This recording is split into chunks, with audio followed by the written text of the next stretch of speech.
Good morning. Whoa. It's on. Good morning. Good morning, ladies and gentlemen. We appreciate y'all being here and taking time out of your busy schedules to attend. Before we start the meeting, because we have a lot of guests and we didn't have a sign-up sheet, I would like to go around the room, and any of the guests here that are not presenting, I'd like for them to stand up and introduce themselves.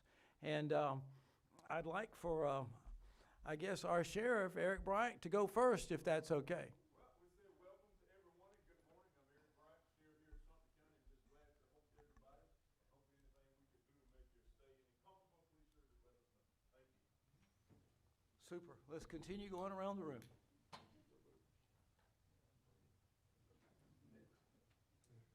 Mike Register, the director of GBI. Super. John Melvin, assistant director of GBI. Matt Holloway, Chief of Local. Ramsey Daly, sheriff, Webster County. Shane Tumpy, Sheriff of Slot County. Robbie Lightman, chief in Elgin. Demetrius Halls, citizen and attorney at MMA. Betsy Thomas, Department of Corrections. Timothy Ward, Commissioner, Georgia Department of Corrections. Peter Adams, Assistant Commissioner, Admin and Finance, Georgia Department of Corrections. Tyler Oliver, commissioner of the Department of Juvenile Justice. Mike Person, Chief of Police, Albany Police Department. Michael Dale, commissioner, Department of Community Supervision. Scott Bauer, Assistant Commissioner, Department of Community Supervision.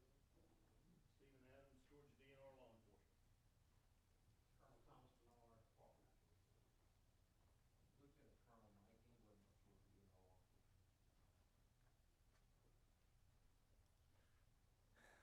Are there any others over on that wall? I'll stand up. I'm David Baldwin. I am a candidate for Suffolk County Commissioner for District 4. Appreciate being here. Bill Toomey, ACCG.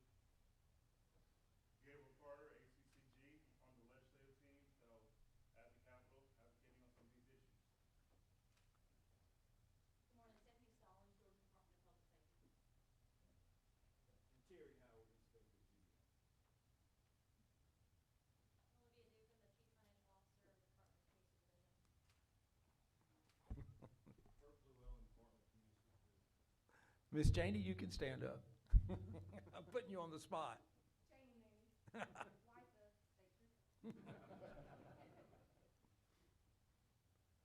Adrian Sandercock, Department of Community Supervision. Patrick Holsey, Department of Community Supervision. Brian Toop, Pledge Affairs, Department of Community Supervision. I'm Bud Womack, I'm the chaplain with the Sumter County Sheriff's Office and with Georgia State Patrol. Ethan Johnson, Chief of Police, Fort Pottstown College. Travis Thomas, off Georgia Technical College. School Ronnie, Officer of Legislative Council. Sheriff Hancock, Bristol County.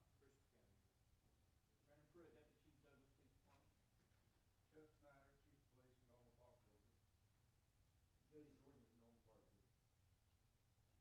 Jay Morgan, Jackson Police Department. David Akins, Akins Police, Jackson Police Department. Super. Miss Sue Ann? Sue Ann Miller, Vice President, Institution Advancement here at Southland Tech, and prison master. I'm sorry? I think they're presenters. We're good. All right, any non-presenters that have not been introduced? Okay, great. Well, I think the issues with the technical problems have been corrected, so we'll go ahead and start the meeting. We have an agenda there, and I'd like to call this meeting to order of the House Study Committee on Law Enforcement Compensation.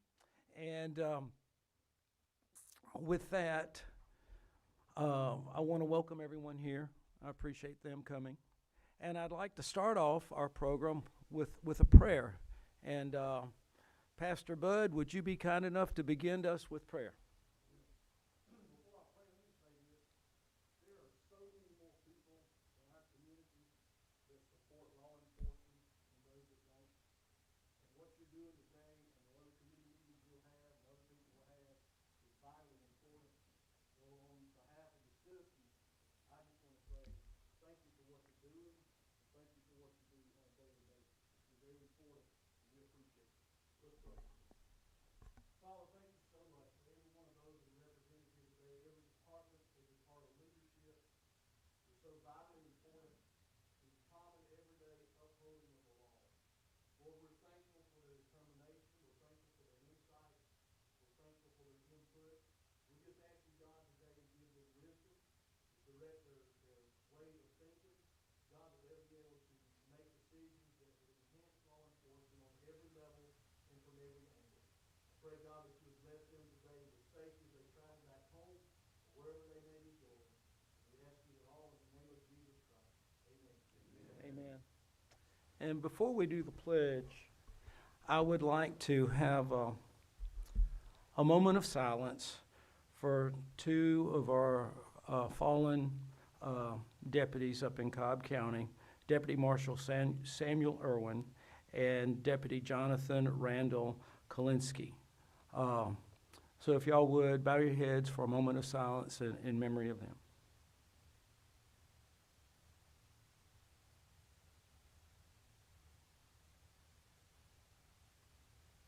Thank you. As everyone here will attest, the professionals in law enforcement face danger on a daily basis. So now, if you will join me, let's stand and say the pledge.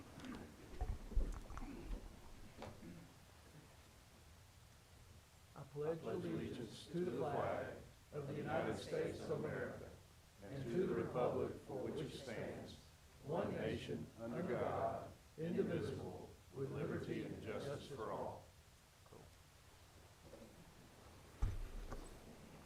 All right. Well, thank you, ladies and gentlemen. President John Watford is going to give us a welcome to this wonderful institution. Well, as Mike said, we are glad you're here. We welcome you to the campus of South Georgia Tech. This is the second oldest technical college in the state of Georgia. In 1948, the state legislature decided that we need to train people. Of course, we've been in some wars before that, and a lot of people have been busy making war machines, and we needed to teach people how to work on aviation and heating and air, and upholstery, and that kind of thing. So the legislative session of 1946 set up the North Georgia Trade and Vocational School and South Georgia Trade and Vocational School. And to this day, we're the only two technical colleges that still have dormitories, on-campus housing. That facilitates a lot of great things for us. One of those are our business and industry partnerships. We are partners with Caterpillar. Caterpillar Corporation we train their technicians on this campus. They come to our campus for 8 weeks, half a semester, train from Mississippi, Alabama, Georgia, Tennessee, Florida, South Carolina.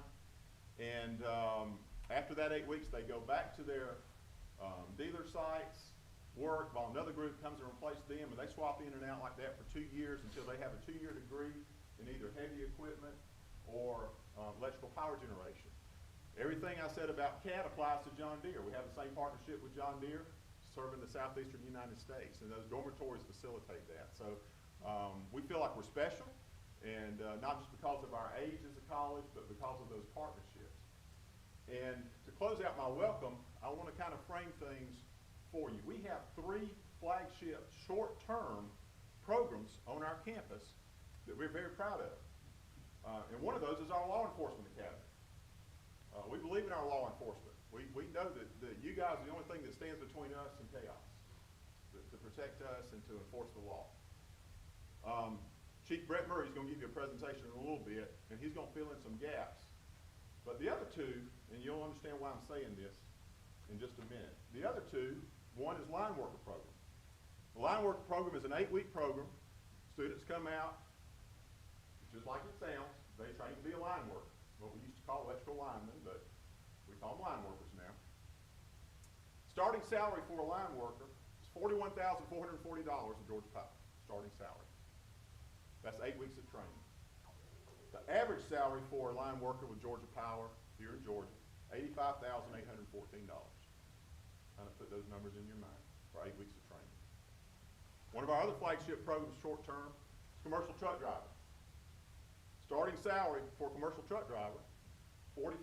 Now that's a little deceptive because in this day and time, it's not just the $40,000 salary, there's signing bonuses.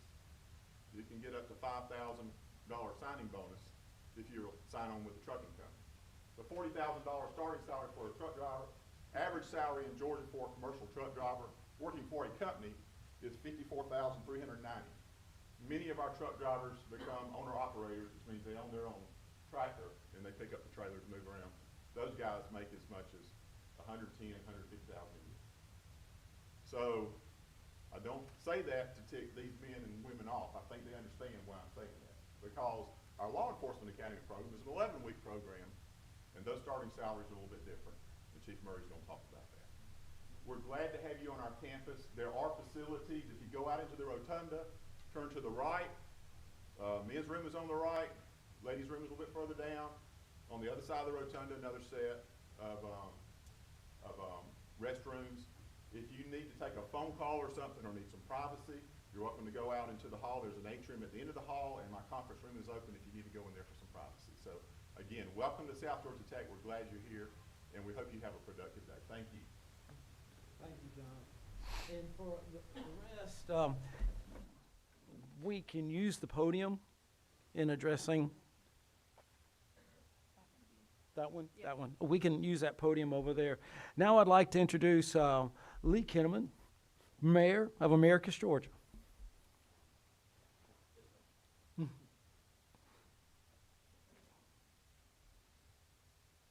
morning, members of the committee, Chairman Chokas. I appreciate being invited today by your committee to provide a welcome on behalf of the City of Americus. We're pretty proud of our town. Representative Chokas grew up here, and I know that he had some hand in bringing the committee to this community, but I think it's a good location, especially given what Dr. Watford spoke of, the program that's here. I will say this at the outset, that this issue hits rather close to home for me. My son is a law enforcement officer. He is on extended leave at this time because he has been moved to active service with the U.S. Marine Corps, another organization that needs to evaluate its pay scale, by the way. My son went into service possibly because his mother and I served 30 years in public education, an occupation, profession that has been studied a good bit, and gains have been made for those of us who taught and are currently teaching in terms of the pay scale. We are doing much better, I think, in public education, but we still have a ways to go.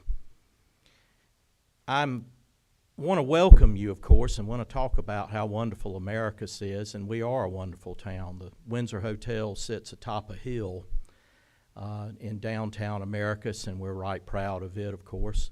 We're grateful to South Georgia Technical College. It has been a wonderful institution over the years and has just grown and expanded due to the generosity of donors and the state and the hard work of people like Dr. Watford. Georgia Southwestern State University also calls Americus home and has since 1906. It's a wonderful institution with a very fine nursing program that you've probably heard of, the healthcare programs. I am also proud of Phoebe Sumter, and I know Representative Chokas has served in various capacities with health-related issues in our state, hospitals in particular, and we're grateful to him for representing this community and providing support for the things that I have mentioned here. I will say this, that when we incentivize work, we tend to get more of it and more of a better quality of work. If we incentivize the things we want to see, we tend to see them. The old saying, you get what you pay for. And our citizens, as Pastor Bud mentioned, want law enforcement. I don't believe there's anyone who does not want law enforcement. Of the 6 fundamental principles of the U.S. Constitution, rule of law stands at the top. We must have rule of law. It is essential at every level. And without enforcement, there can be no rule of law. And without law enforcement officers, there will be no rule of law. All of you in this room are facing critical personnel shortages at this time. I don't believe any of us in here would argue with that. We are facing in the City of Americus, as our chief can and probably will tell you, critical personnel shortages.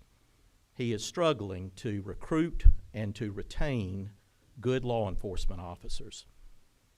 In order to do this, the work that this committee is doing is of paramount importance to the state of Georgia. So I commend you on this effort. I encourage you to do what is right for our communities, especially the rural communities that struggle with budget to provide for public safety. It's the largest part of the City of Americus' budget, the public safety component. And we must have help. There has to be help. So welcome, and I'm going to let you get on with your work because there's not a moment to waste. This is probably one of the most important discussions that we're engaging in the state of Georgia at this point. Thank you all for your service. All of you serve to protect and to uphold rule of law in the state of Georgia, and I cannot thank you enough. I represent the City of Americus, and the City of Americus thanks you for what you do every day. It's not an easy job, I know from my own son's experience. He's in the breach, not only as a Marine, but as a law enforcement officer. Thank you, and again, welcome to the City of Americus. Check out downtown if you have a minute. Just ride through, maybe do a little shopping, and have a bite to eat if you got a minute. Thank y'all. Come on. Yeah, thank you, Mayor. Appreciate that. Now that we're starting we're going to go ahead and start our meeting. And I just want to give a kind of a mission statement on what we're trying to achieve here. And as y'all already know, one of the primary functions of government is to provide safety and security for its citizens. We do this by having an educated and well-trained professionals in our law enforcement organizations. The purpose of this study committee is to explore ways where we can offer career opportunities as well as opportunities for advancement for our professionals in law enforcement. We'll be looking at the challenges facing recruitment and retention in our law enforcement community and explore ways to improve these opportunities. I want to thank the members of our study committee and the presenters for taking the time out of their busy lives to do this important work. And I want to thank you all very much. And since we've done all the introductions and we've done the, we're about to begin our presentation, I think it would only be fair for us to begin with Bill on the far end. Tell us, what district you represent, how long you've served, and what committees you're on. Bill Werkheiser, represent 4 counties in southeast Georgia. The new district's going to be Tattnall, Evans, half of Abilene, and all of Jeff Davis. This is starting my 4th term, so 8 years in, and chairman of Industry and Labor, retired from the printing industry and dabble in real estate. Hello? Oh, good. I know it's on already. Hi, my name is Yasmin Neal. I represent Clayton County, District 74, which is Morrow, Lake City, Riverdale, Forest Park, and I now have a little piece of Jonesboro.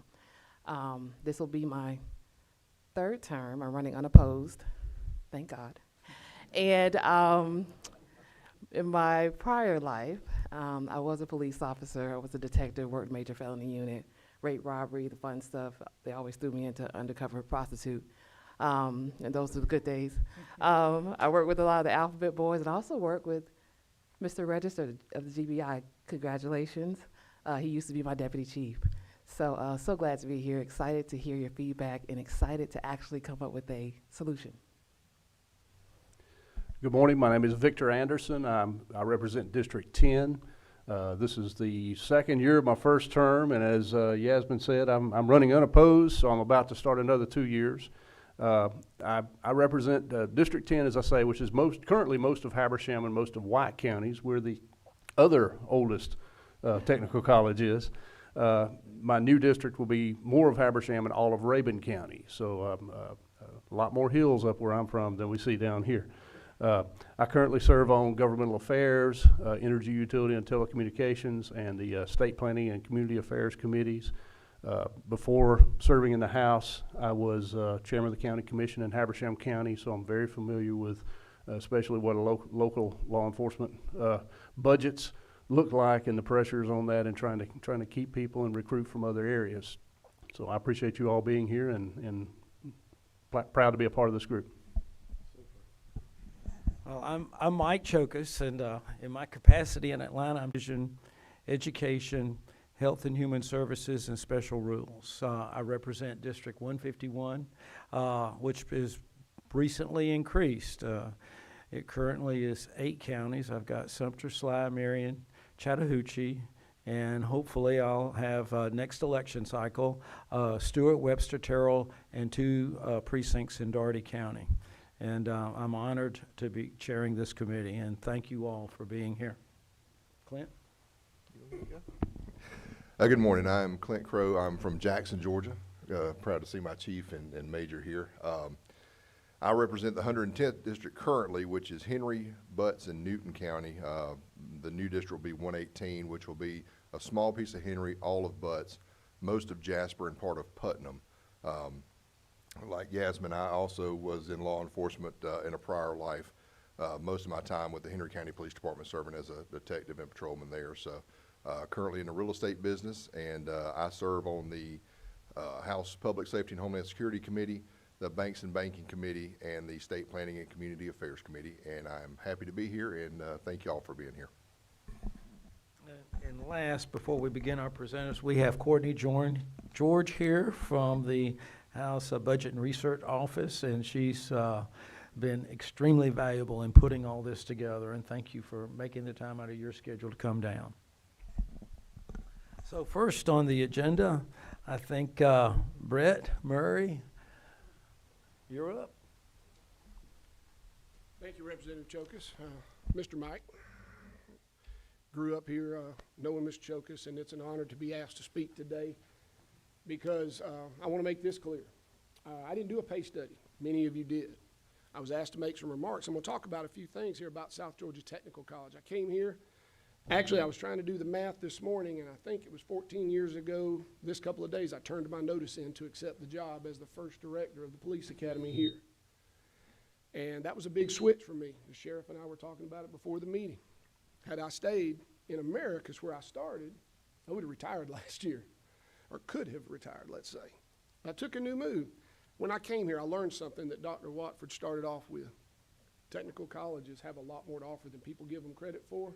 Don't discount what technical education does for Georgia. It is a vast array. I think we have 200 programs here, and as Dr. Watford alluded to, this is one, and I'm proud that 2 things happened. We're a flagship program, and he promoted me, I think, this morning, because I was just the program director a few minutes ago. But, but that being said, in 2008, South Georgia Technical College was chosen as one of 6 technical colleges to have a law enforcement academy certified by the Georgia Post Council. That has reduced to 5 over the years, and we're proud to have had, to this point, 31 sessions with 285 graduates. Now, you do the math, that's not much over 10. A lot of our graduates, and the intent of this program from its initiation was to serve pre-service type candidates, which with the idea coming already that the State Patrol, the GBI, and the DNR might likely one day hire already certified people to do a shorter academy program to reduce their costs and others, we might get a foot in the door on top of offering people a chance at a certification that can last them a lifetime if they take care of it, and education credits. Our program currently is 12 weeks. It's the 11-week curriculum, but it takes us 12 weeks to present it properly, and give them 26 college credits while they do that. That's something we're very proud of. We want to serve our agencies, and as I went around, I can't recall for sure, but I know somebody's applied with the DNR, but just about everybody else here has somebody that's come through this academy from our probably 20 counties around us and throughout the state agencies now. To be a peace officer in Georgia, you have to be at least 18 years old. You have to be a United States citizen, have to have a high school diploma or its recognized equivalent, pass an entrance exam, which currently is the next gen AccuPlacer at a minimum, or meet certain other requirements with SAT, ACT scores, things like that. You have to have a clean record, driving, other things. Pass a background check and a fingerprint check. There are medical, psychological, and ultimately upon the awarding of a P2, a PAT test, unless the agency that's putting you up there actually tested you before that, and you still have to take that PAT test to get into a basic mandate academy. We all do the same test, the same 2 minutes and 7 seconds, the same threshold for everybody. You know, when you think about the hiring process, it's the same as it is for other jobs. We add in these other criteria, but that's the minimum. And every one of you probably tries to go well beyond that. We're trying to give you a recruit with a certification that meets all those requirements, and then some is what we hope. Basic mandate requirement in Georgia. Again, the bottom level of training, 408 hours by Georgia Post Council right now. That's provided at Georgia Public Safety Training Center through them in the regional academy system. There are 5 technical colleges and several universities and several agencies.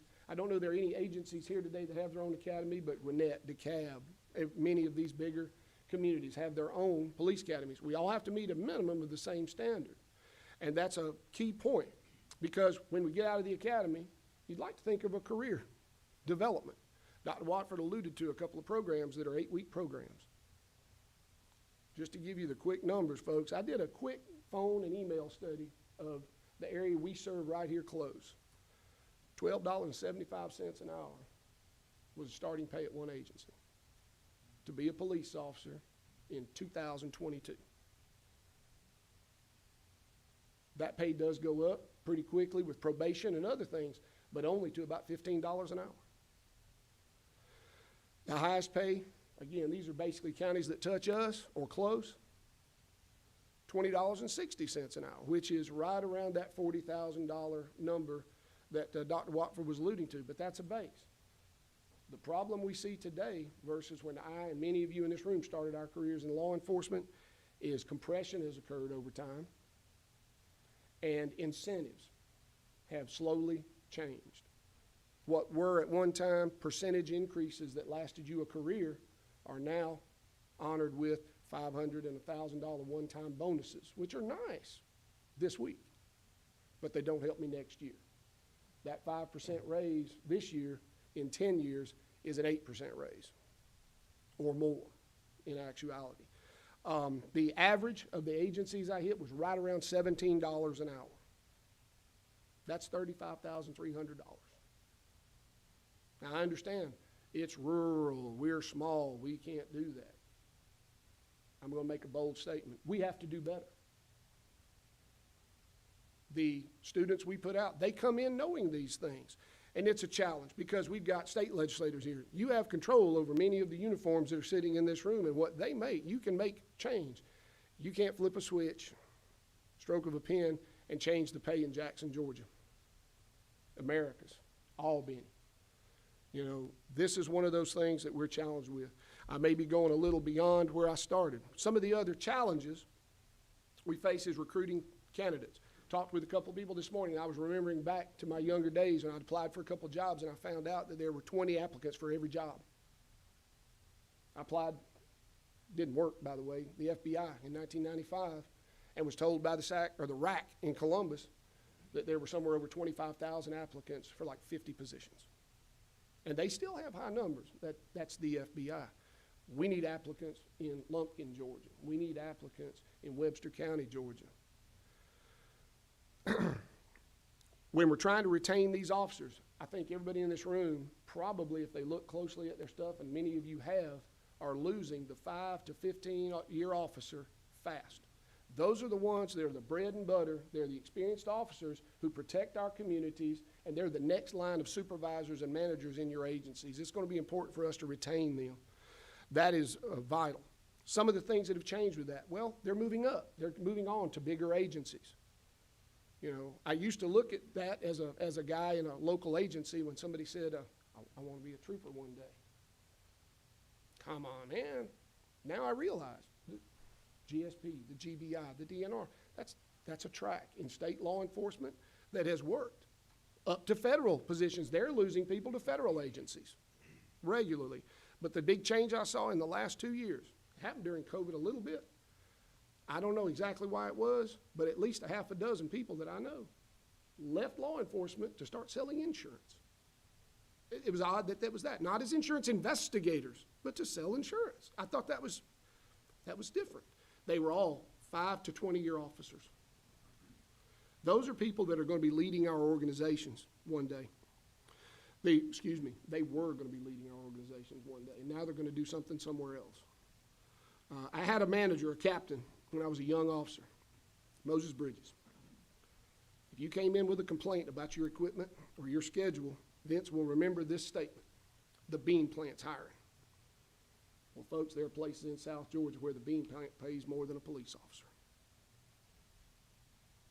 I'm going to kind of leave that thought right where it is. Retirements have changed. State officers, everyone else locally, we've changed our retirements. Many now are only earning up to about 50% potential, if that. Some are 1% a year. It's left to the officer to take their 457s, their 401ks, and things like that and build them on their own if they get the advice to do it well. I didn't get some of that advice, and I've had to make up ground over my career. On top of the fact that, admittedly, I changed jobs twice in the middle of my career. You can't carry your retirement that way. That might be something for this committee to think about in Georgia, is a retirement plan, much like other states have, where all law enforcement and public safety are covered under one retirement umbrella, as long as they remain employed for certain lengths of time in certain places, may even cut down on job hopping. Some agencies now, in terms of recruiting, they're doing everything. We've heard about incentive pay, bonuses to come in. Lateral entry, that was not a thing when I was young, is a real thing now, and people are getting hired at just even sergeant, lieutenant, captain levels in agencies because agencies need them that bad. Those are important things. Little things in rural areas. You'll remember the take-home car. That's the kind of thing, when we get those, that's a big benefit. Right now, with fuel and such, when I came to work at South Georgia Tech, I did the math. It was about a $2,500 benefit to me to give up my take-home car. Well, that was 2008, and if you'll recall, gas prices kind of went like this that year, like they've done in the past, and it was suddenly a $4,000 decision I had made. So I adjusted. Bonuses for living within jurisdictions, which also helps with community policing initiatives and things like that, encouraging officers to live within their home areas. Education funds, again, some agencies are going back to that. I would recommend maybe that's another avenue from the retention standpoint. We want to be able to train them at a basic level, and then ultimately, through our university system, through agencies and other training initiatives within their own agencies, get these folks to the point that they're leading the organizations and doing what we need here in Georgia to keep them on the job. Okay? From a result, I can say this, what I did from a little quick, again, thumbnail study. If you go to Indeed.com or a few other similar job sites, they rank officer pay in Georgia overall between 42nd and 46th in the country. And that's an overall number. Agencies, every agency in this room is having trouble finding qualified candidates and getting enough of them to fill all of their positions at the same time. There is a seniority gap that's forming, and it's going to create issues one day. We started to notice this a few years ago when sergeants got younger and younger. Now it's higher ups are younger. Sometimes that's a great thing, but we're losing out on some of those people, and we need to keep them in our profession. Ultimately, to make lasting and permanent change here, We may make adjustments on our end, but it's gonna take elected officials. The state can't make Sumter County commissioners or the mayor of Americus do anything. There are things they can do. It would take constitutional change for you to make a local agency do something like that. And we recognize that on our side. But I want to understand, I don't speak on behalf of anybody except South Georgia Technical College, but I stand with everybody in this room and what they're going to tell you later today. I feel like I'm giving you some opening remarks to whet your appetite, I hope, for what you're going to get is a bombardment of numbers and facts that hopefully you'll take to heart and do something with. I'm going to leave you with this. I challenge my students every Friday with this same thing, everybody in the room. When you leave here today, find the opportunity to do something good for somebody else, somebody who doesn't expect it. Just do that random act of kindness, a good deed or something for someone, it'll make your life better, all right? Thank you for your time, Representative Chokas. I'm needed on the range. We're doing firearms this week, and I'm gonna go change clothes and go do my other job. More fun. Thank you. Thank you. All right, next we've got the Department of Public Safety, Colonel Wright.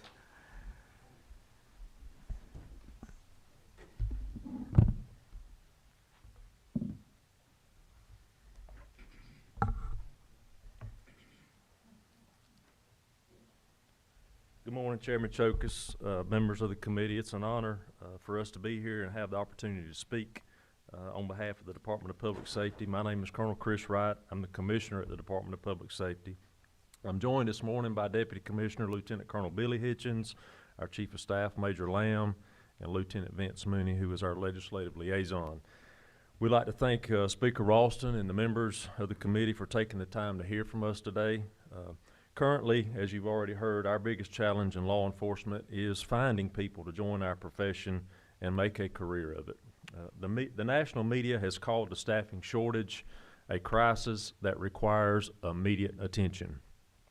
It takes a very specific person to step forward and answer the call of duty, knowing that one day they may have to pay that ultimate sacrifice. Nationwide, we saw 43% more resignations and 24% more retirements in 2021 than in 2019. As seen in tab 2 of your booklet, Georgia is currently ranked 32nd nationally in starting trooper salary, and many states are aggressively increasing their salary and benefits packages to lure candidates. As seen in tab 3, we're ranked 17th in comparison to local agencies in the metro Atlanta area when considering the compensation for experience and incentives that they offer. In just a few minutes, Lieutenant Colonel Hitchens is going to provide you with an overview of DPS. He'll explain our divisions, duties, manpower, and he's also going to talk about our training requirements and the many roles of our agencies. At the Department of Public Safety, we have a very rich tradition of remaining focused on our mission and serving our state. Whether it's fighting crime with our partners, responding to national disasters such as tornado-ravaged communities, escorting brine and salt trucks, moving elderly from an assisted living center that's lost power during a snowstorm, delivering supplies during a pandemic, or extracting injured from a mountain, Georgians can be reassured that there's no task too small or too large. But our employees are our most valuable resource, and we need to invest in them. I want to ask Colonel Hitchens to come up and give an overview of the agency, and then I'll come back to the podium in a few minutes. Thank you, Colonel Wright. And thank you, Chairman Chokas and the committee for having us here today. In 1937, the motoring public advocated the need for a larger law enforcement agency with statewide arrest powers to help deal with the growing traffic fatalities and increased crime. Thus, the Georgia Department of Public Safety was created. DPS is now made up of 3 divisions and employs approximately 1,600 employees. The divisions are the Georgia State Patrol, Motor Carrier Compliance, and Capitol Police. Our employees consist of both sworn and unsworn personnel. The sworn employees are the troopers, motor carrier officers, and Capitol Police officers you see on the highways as you travel the state and at the state capitol as you go about your legislative duties. DPS is uniquely positioned as the lead emergency support function number 13 agency in the state and can respond in large numbers to natural or man-made disasters, civil disturbances, or public health emergencies, which all of y'all probably just seen us do. The unsworn employees are our dispatchers, weight inspectors, safety officers, secretaries, and administrative staff that work very hard to help the department accomplish its mission of protecting the public. The Georgia State Patrol is made up of 52 patrol posts within 9 troops.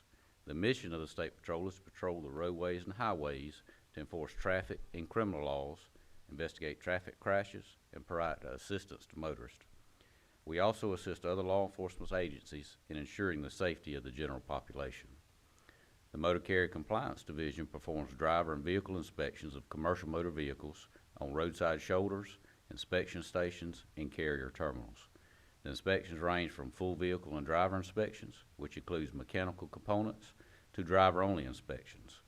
It may also include inspections of vehicles transporting hazardous materials. The Department of Public Safety's Capitol Police Division is tasked with the responsibility of providing primary law enforcement and security duties for the Georgia State Capitol and other state-owned buildings located on Capitol Hill. These buildings house the constitutional, legislative, and judicial officers of the state, in addition to the state employees that occupy offices in each of these buildings. In addition to Capitol Police, we also have Post 50. Post 50 is a GSP post dedicated to working the Capitol and is comprised of the troopers you see there daily. As seen in tab 4, our current staffing numbers as of August 31st are 806 troopers, 238 motor carrier officers, and 24 Capitol Police officers. While we primarily focus on traffic enforcement and crash reduction, we are also a support agency to many local jurisdictions across this state. To provide this support, DPS has units who possess specialized skills and provide specialized services. These specialized units are the Nighthawks DUI Task Force, Criminal Interdiction Unit, Crime Suppression Unit, Implied Consent Unit, Specialized Collision Reconstruction Team, State of Georgia SWAT, Aviation Division, GSP Dive Team, Motorcycle Unit, Regional K-9 Task Force, Nuclear Radiological Detection Team, and Office of Public Safety Support. Our special units provide services to other law enforcement agencies when they can't provide them for themselves. In some areas of the state, we're the agency who can perform the specialized services required. As our manpower decreases, our ability to conduct our traditional role of traffic enforcement and the ability to provide these special services becomes difficult. As illustrated on tab 5, as our trooper strength decreases, traffic fatalities increase.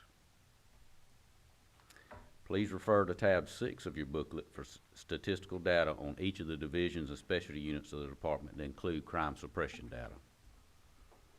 By statute, the Department of Public Safety has a 16-member board of civilian and public safety professionals tasked with setting general policy for the department. This policy is provided through regular board meetings throughout the year. As you know, training is critically important.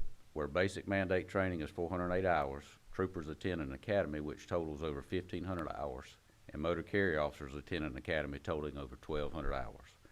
As part of the training, cadets are trained in high-speed driving, advanced firearms, crash investigation, de-escalation, use of force, and commercial motor vehicle regulations. Additionally, cadets undergo a 3-month field training portion where they take information learned in school and apply it to real-world environment while being evaluated by a veteran officer. As you can see, DPS takes training seriously and places a premium on well-trained officers. Our training is lengthy and challenging, but absolutely necessary, because it prepares them to survive the dangerous and exigent circumstances they will face. It also sets the professional standard we demand and the public expects. Thank you.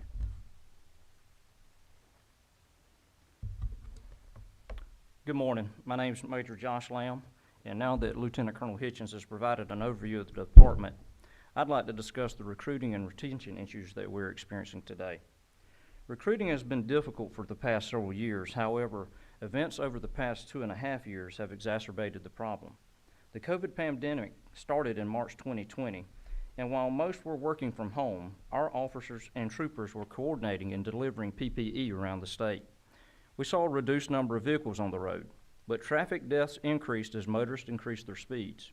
We saw tensions rise as people became restless and frustrated. While the virus was still prevalent, we stood on the front lines and dealt with the protests across the state following the George Floyd, Rashard Brooks, and Breonna Taylor incidents. The media and some leaders in communities across the country began to demonize the police. People who had no understanding of being involved in rapidly evolving life and death situations began to scrutinize every decision officers were making. In some instances, officers were charged with crimes when they were acting within the scope of law. Cities started defunding their police departments while demanding greater accountability and more training, both of which cost money. We're very thankful for House Bill 286, which ended the defund the police effort in Georgia. Next, law enforcement had to deal with a bail reform effort, which allows repeat violent offenders to roam and brutalize our streets. The bail reform effort has caused incalculable harm. We all believe some people deserve a second chance. However, violent offenders need to be held accountable. Then came the calls for repealing qualified immunity. We cannot expect police officers to confront dynamic and hostile situations where they're forced to make split-second decisions without the benefit of qualified immunity. When officers do not have qualified immunity, they simply will not act because they have no protection. All these factors are forcing officers to become fatigued with our profession. They feel as though support is ending and the job is simply not worth the risk. Officers feel as though they could be one traffic stop away from being on the national news, publicly scrutinized, or facing criminal prosecution, even though they may have been 100% justified in their actions. Officers near retirement are deciding to hang it up. It has made others rethink their career choice and leave the profession altogether. The result has been an unimaginable increase in crime that has made communities and policing less safe. It has made it very difficult to convince people to choose and remain in this profession. We used to be concerned almost exclusively on recruiting, getting officers in the front door.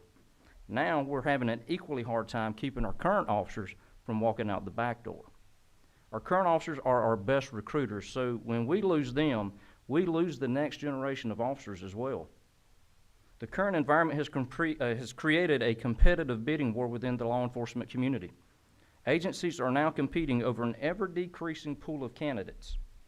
The agencies that are the most agile and nimble in their response get the best results. Local agencies can quickly address their needs through monthly commission meetings. State law enforcement depends on the annual legislative session. In addition to increasing salaries, other agencies in neighboring states have become very adept at offering pay raises, supplements, and incentives to create more appealing employment packages. For example, education incentives, moving expenses, free or reduced rate health insurance, and language incentives are all being offered to lure applicants while retaining senior officers. It is becoming very difficult to compete with the employment package being offered by other law enforcement agencies. And it's also important to note that we compete with the federal government to include the Secret Service, ATF, and FBI. We have a recruiting unit which actively seeks out and recruits potential candidates for employment. These recruiters host and attend recruiting events to engage recruits in the employment process. They then stay engaged with the recruit through the hiring process and make every effort to get them from the starting line to the finish line. However, as mentioned, it is difficult to get people to apply. We are currently experiencing a 68% drop in applications when comparing the 110th Trooper School, which began in January of 2021, with the 114th that will begin in January of 2023. We then require physical fitness tests, polygraph, medical exam, psychological evaluation, an oral interview board, and requirements for certification as a police officer set forth by post. And all of this must occur before they ever even show up for their first day of school. However, due to the high liability involved in this profession, it is critically important to vet potential officers before hiring them. Therefore, our process is extensive, and as a result, many candidates are lost in the screening process. The candidates then attend a school that is mentally and physically challenging. It takes DPS approximately 1 year to onboard a candidate and get them through Trooper School. According to the Department of Audits and Accounts, it costs approximately $132,650 per candidate to get them through that process. Please see tab 7 for a breakdown of this cost. It should be mentioned that this cost does not include supplying them with a patrol vehicle or radio system. So as you can see, DPS invests a lot of time and money in our hiring and training process. From fiscal year 2018 to present, 40 troopers left the agency on a full service retirement. We feel like these were employees where the state received their return on its investment because they served a full career. During that same period, 180 left the department on disability retirements, and 145 left through resignations or terminations. Based on the initial training cost of these troopers, this cost the state, at a minimum, $43.1 million. Please refer to tab 8 for a breakdown of the reasons for separation by calendar year. And I'll turn it now back over to Colonel Wright. So let's talk about what we have done as an agency to help with our recruiting and retention issues. We implemented an accelerated trooper school program. The accelerated trooper school program is 14 weeks long as opposed to the 34 weeks long, and it's for our previously sworn officers. This saves time and money while filling job vacancies in a more expeditious manner. Our first accelerated school was the 112th, and it began in January 2022. We're now implementing a blended trooper school model with the 114th. This will allow us to incorporate a traditional and an accelerated trooper school into one. We are appreciative of the $5,000 pay raise to all state employees. This allowed us to increase the starting salary for trooper school to $52,350. We needed to do this to attract more candidates to trooper school. Unfortunately, that salary has not increased our applicant pool, as you just heard from Major Lamb. Upon graduation, we are assigning officers within a driving distance of their home. Basically, we allow those candidates to select their assignment. This prevents someone from having to move or live away from home after graduating from trooper school. We changed our uniform and appearance policy to allow people with tattoos to become sworn members of DPS. They must be able to cover up their tattoos with our Class A uniform, which is a long sleeve shirt. We felt like we were losing a lot of prior military personnel and current police officers to that requirement. With the help of the Governor's Office, OPB, and legislators last session, we implemented a 10% pay supplement to our officers working in the Atlanta metro area. This was to help us be more competitive with the metro agencies. However, as they continue to offer salary increases and incentives, that has since surpassed our supplemental pay. In the 2021 session, with the help of the Governor's Office, OPB, and the legislators, we implemented a senior and master trooper program. This provided additional structure to our pay scale for our tenured employees, and this was an effort to help us retain our most senior officers who have the most knowledge. We increased communication officers' pay by 10%. This was desperately needed, as our communication officers are a very critical part of our agency. They serve as the lifeline to our officers. We were losing our communication officers to our 911 centers and simply had to be more competitive. We implemented a tenured-based pay scale for our secretaries in hopes of being able to fill vacancies while retaining our institutional knowledge. Again, we were losing our staff to private enterprises and other local governments. Finally, we are working to build public support and trust in our communities. We participate in community events such as the Faith and Blue Weekend. There are so many more positive stories every day that are untold. The media focuses on those small number of negative ones. And so we're trying to do a better job of telling those positive stories through our social media. So what are some of the solutions, and where do we go from here? We must incentivize personnel to come to this profession and stay.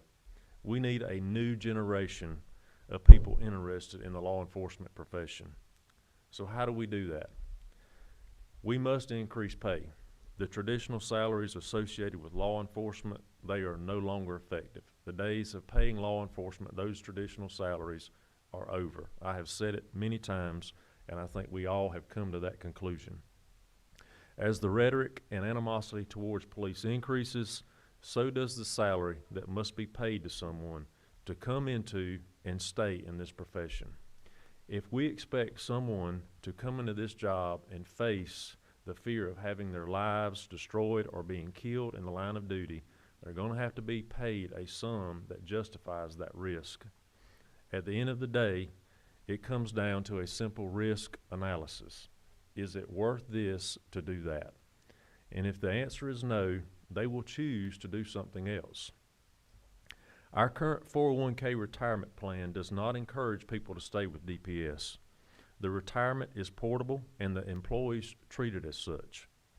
They often leave our department to go to work with other law enforcement agencies or into the private sector. This is compounded by the fact that there is no predictability in the pay scale and is basically at the behest of the legislature. While we are hoping to see positive change as a result of the recent upgrade to the retirement plan, we believe a defined benefit retirement plan would further help combat the recruitment and retention issue and anchor employees to stay. When the state had a 90% retirement plan, we didn't have a recruiting and retention problem. Pay parity has continued to be a problem for DPS, DNR, and GBI. Please refer to tab 9 in your book for the current pay structure for each of these three agencies. These three serve as the primary agencies under the ESF 13 for the state of Georgia. The discrepancy in salary structures provides the opportunity for employees to shop for the highest bidding agency. We see DNR rangers become troopers. Troopers become GBI agents. That is an unnecessary cost and training for the state. Pay parity would create the opportunity for officers to perform the job that they enjoy and that they love rather than chasing a dollar. In addition to the solutions already mentioned, some additional considerations would be the implementation of cost of living raises. Cost of living raises would add stability and predictability for our employees while helping offset the cost of inflation. The implementation of an education incentive would encourage everyone to continue their education and truly be lifelong learners. This would allow for a more educated and professional workforce, which benefits the officer, the agency, and most importantly, society. I would also mention healthcare costs. Many agencies have free or reduced rate healthcare in comparison to the state. A reduction in healthcare costs would be very beneficial and would make for a better employment package. While we are certainly concerned about our agency and state law enforcement, we are equally concerned about the profession as a whole and the security of our communities. The recent increase in the POAB fund has been beneficial, but anything that could be done to continue to increase the fund would be favorable to all law enforcement in this state. Sworn law enforcement, jailers, and communication officers are all eligible to participate in the POAB fund.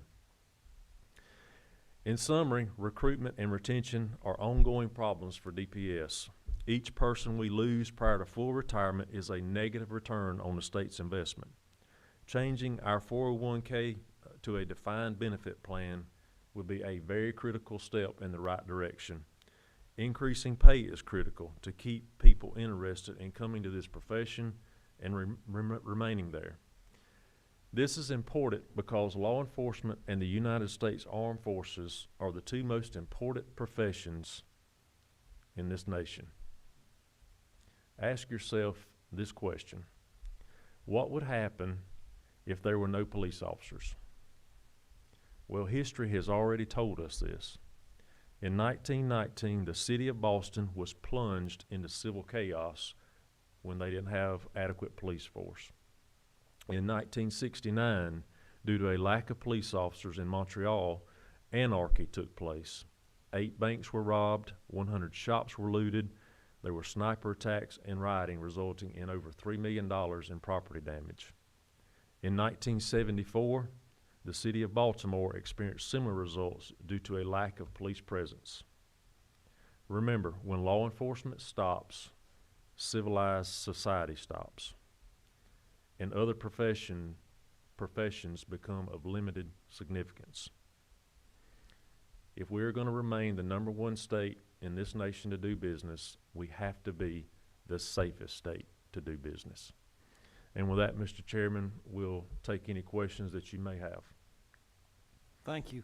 Excellent presentation. Members of the committee, do y'all have any questions?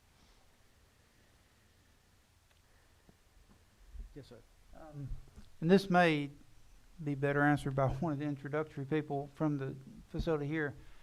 The 8-week course, what is the cost of that? And is that one of the 33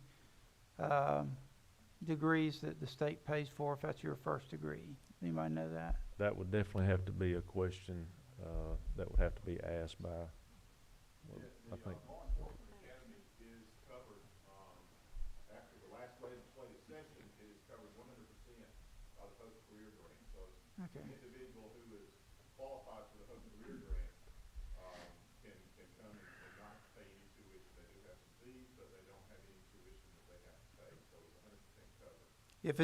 But that's only if it's their first degree, is that correct or wrong? And so what if it's their second or subsequent degree, what's the cost out of pocket? It comes out of their pocket, and, because, again, it was changed so that we would be able to afford the program for the tuition that we get. I believe, it's right at $154 per credit hour, and it's a 26 credit hour program. All right, thank you. Any more questions, members of the committee? Not at this time, Colonel. Thank you very much. Cool. All right. Next, we have Joe Chestnut with the Georgia Bureau of Investigation. Thank you, Chairman Chokus. I'd like to thank Director Register and Assistant Director Melvin. I don't have a PowerPoint, but I've provided you with some handouts there, and we're going to go through those, talk a little bit about the GBI. We have 4 divisions within the GBI.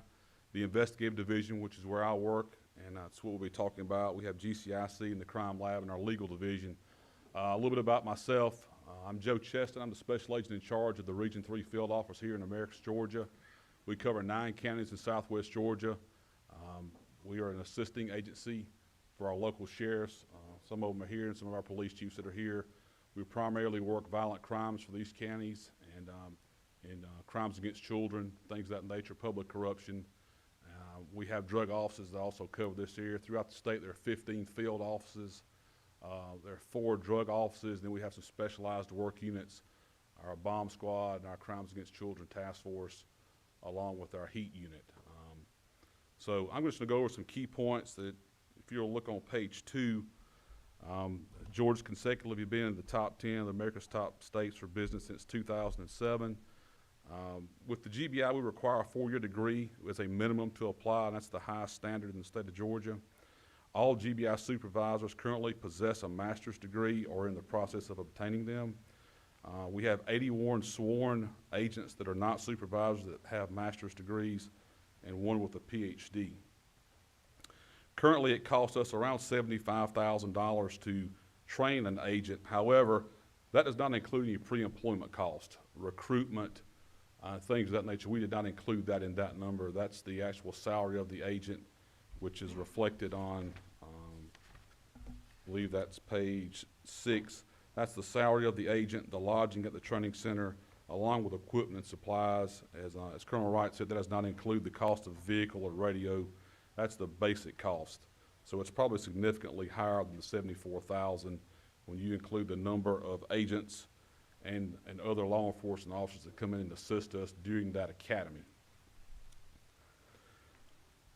We did a survey of, we called all 50 states in the United States in regard to state investigators. These are employees that work for a state law enforcement agency that are deemed investigators.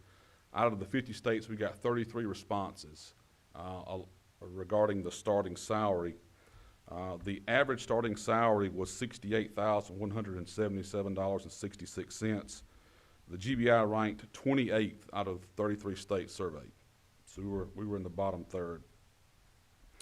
Absent of a supervisory promotion, all of our salary increases are performance-based, unless you get a promotion to a higher rank that's not a supervisor. We have a couple of tenured pay raises at 10 years and 15 years, but absent a supervisory promotion, it's kind of based on what we get from the legislature. Experience and training are our greatest asset in complex investigations and the development and mentoring of new agents. Many cases are solved because the agents involved have either been previously exposed to the same issues, or they have developed an intuitive skill which, when coupled with formalized training, yields an important investigative asset that can be obtained anywhere in the criminal justice community. A major problem with the loss of experience base to other agencies is the inability of many of our offices to provide highly experienced agents to train our younger agents. And when it gets to complex investigations, we can't predict how many complex investigations we're going to get at one time. I know just in my office I have 3 really experienced people. We had a rash of homicides in the 9 counties, and I'm trying to train some new people. We ran out of people, so that meant the supervisors have to come out and help do that, and we will do that, but we're losing a lot of our experienced people, and that becomes a training issue down the road.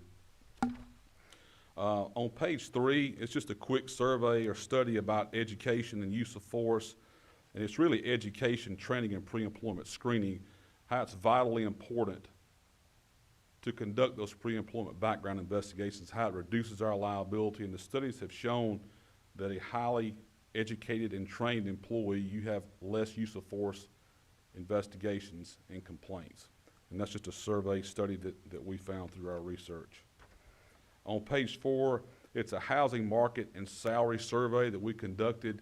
Of course, being in Southwest Georgia, this is not as applicable as you would be in Metro Atlanta, but the average cost of a house in Metro Atlanta now is about $400,000. A starting pay for a GBI agent is about $52,000.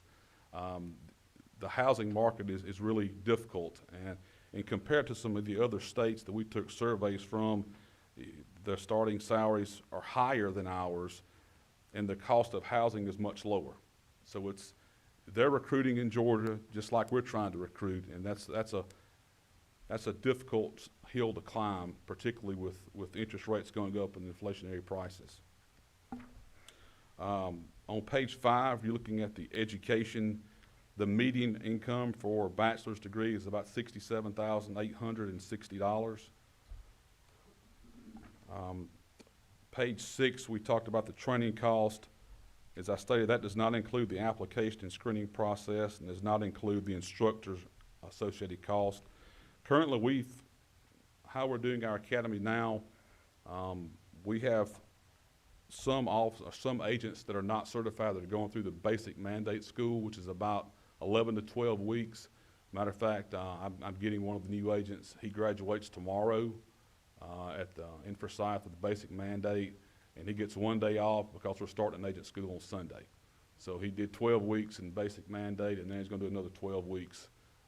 So the ones that we hire that are already certified, we put them out after a high liability course of about 3 weeks in Forsyth. They come to an office until the non-certified ones graduate, and then we'll start a school. We're starting our school on Sunday. It'll be 33 GBI special agents. So that's probably one of the bigger schools that we've had here recently. The next few pages are just job code listings comparing our GBI and GSP salaries. That's pages 7 through 10. If you go to page 11, we'll talk about recruitment and retention over the past few years. Retention and recruitment for us, as you can see in FY22, we lost a total of 19 employees. That doesn't seem like a lot when you're talking about a state agency. At the time, we only had 293 sworn employees. And out of that, you know, some of those are retirements, but in my opinion, retirements, that is attrition. You're still losing that experience base. Right now, we're slotted for 304 special agents. That's how many we have on the books. We were losing an average of about 20 people per year through various means, and the experience levels you can see on the chart is that 6 to 11 year pay range. Our recruitment, if you'll go down to the second part of that, we've actually changed how we're doing, and I think they're getting a lot more applications. In the past, the way we did our recruitment, we would offer the test online, and we would offer it 2 times a year. And that was cumbersome for the agency because when we had to do interviews, pretty much every supervisor in the state has to come to Forsyth to do the interviews on the weekend. And they would see a huge influx of applications, and it just was not working out very well. So we're doing it now monthly. They offer the test once a month. They post it once a month. So our applications are a little bit higher. If you look at the last 4 or 5 years, our applications have been down, and I can't give you a percentage amount, but I've been on with GBI 25 years, and when I applied, and the first time in 1994, it was probably 2,500 people applying for about 10 positions. As you can see here, it's around 600 or 700 people that apply. And that's still a lot of people that take the test, but when you start looking at, they've got to make a passing score on the test.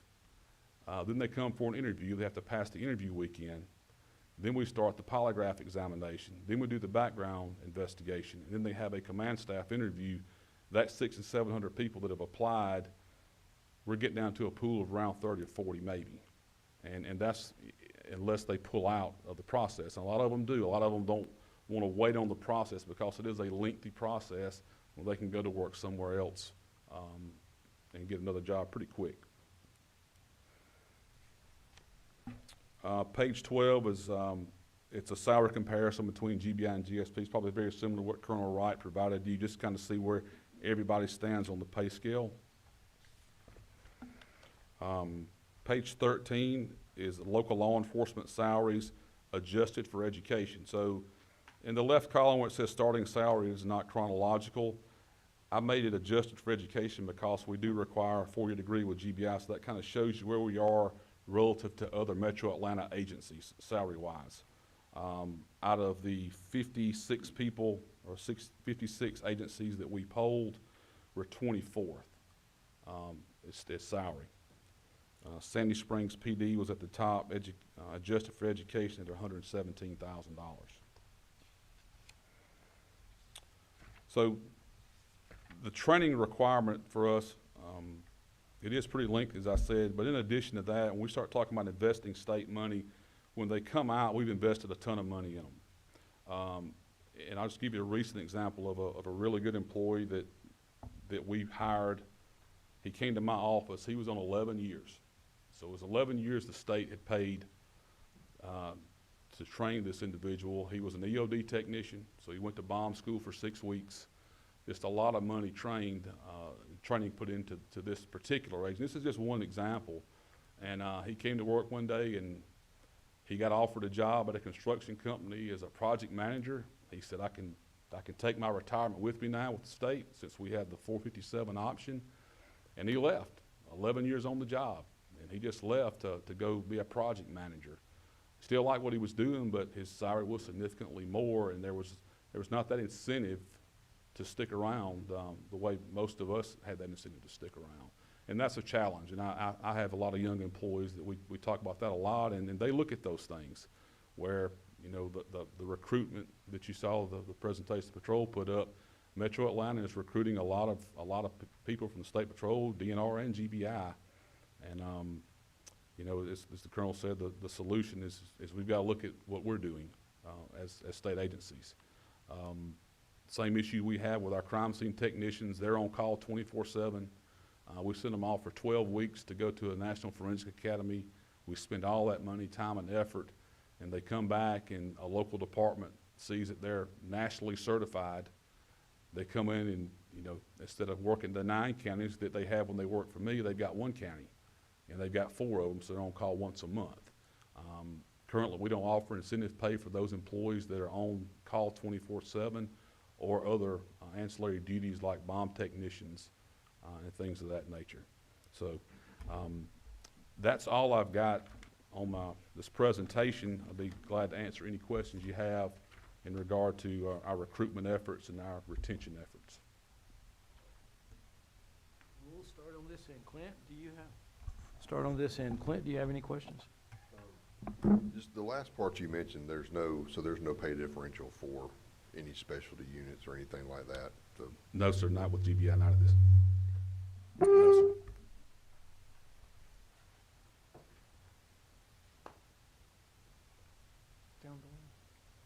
I've got one question, and I guess it pertains both to the Department of Public Safety and the GBI, and that's dealing with retirement.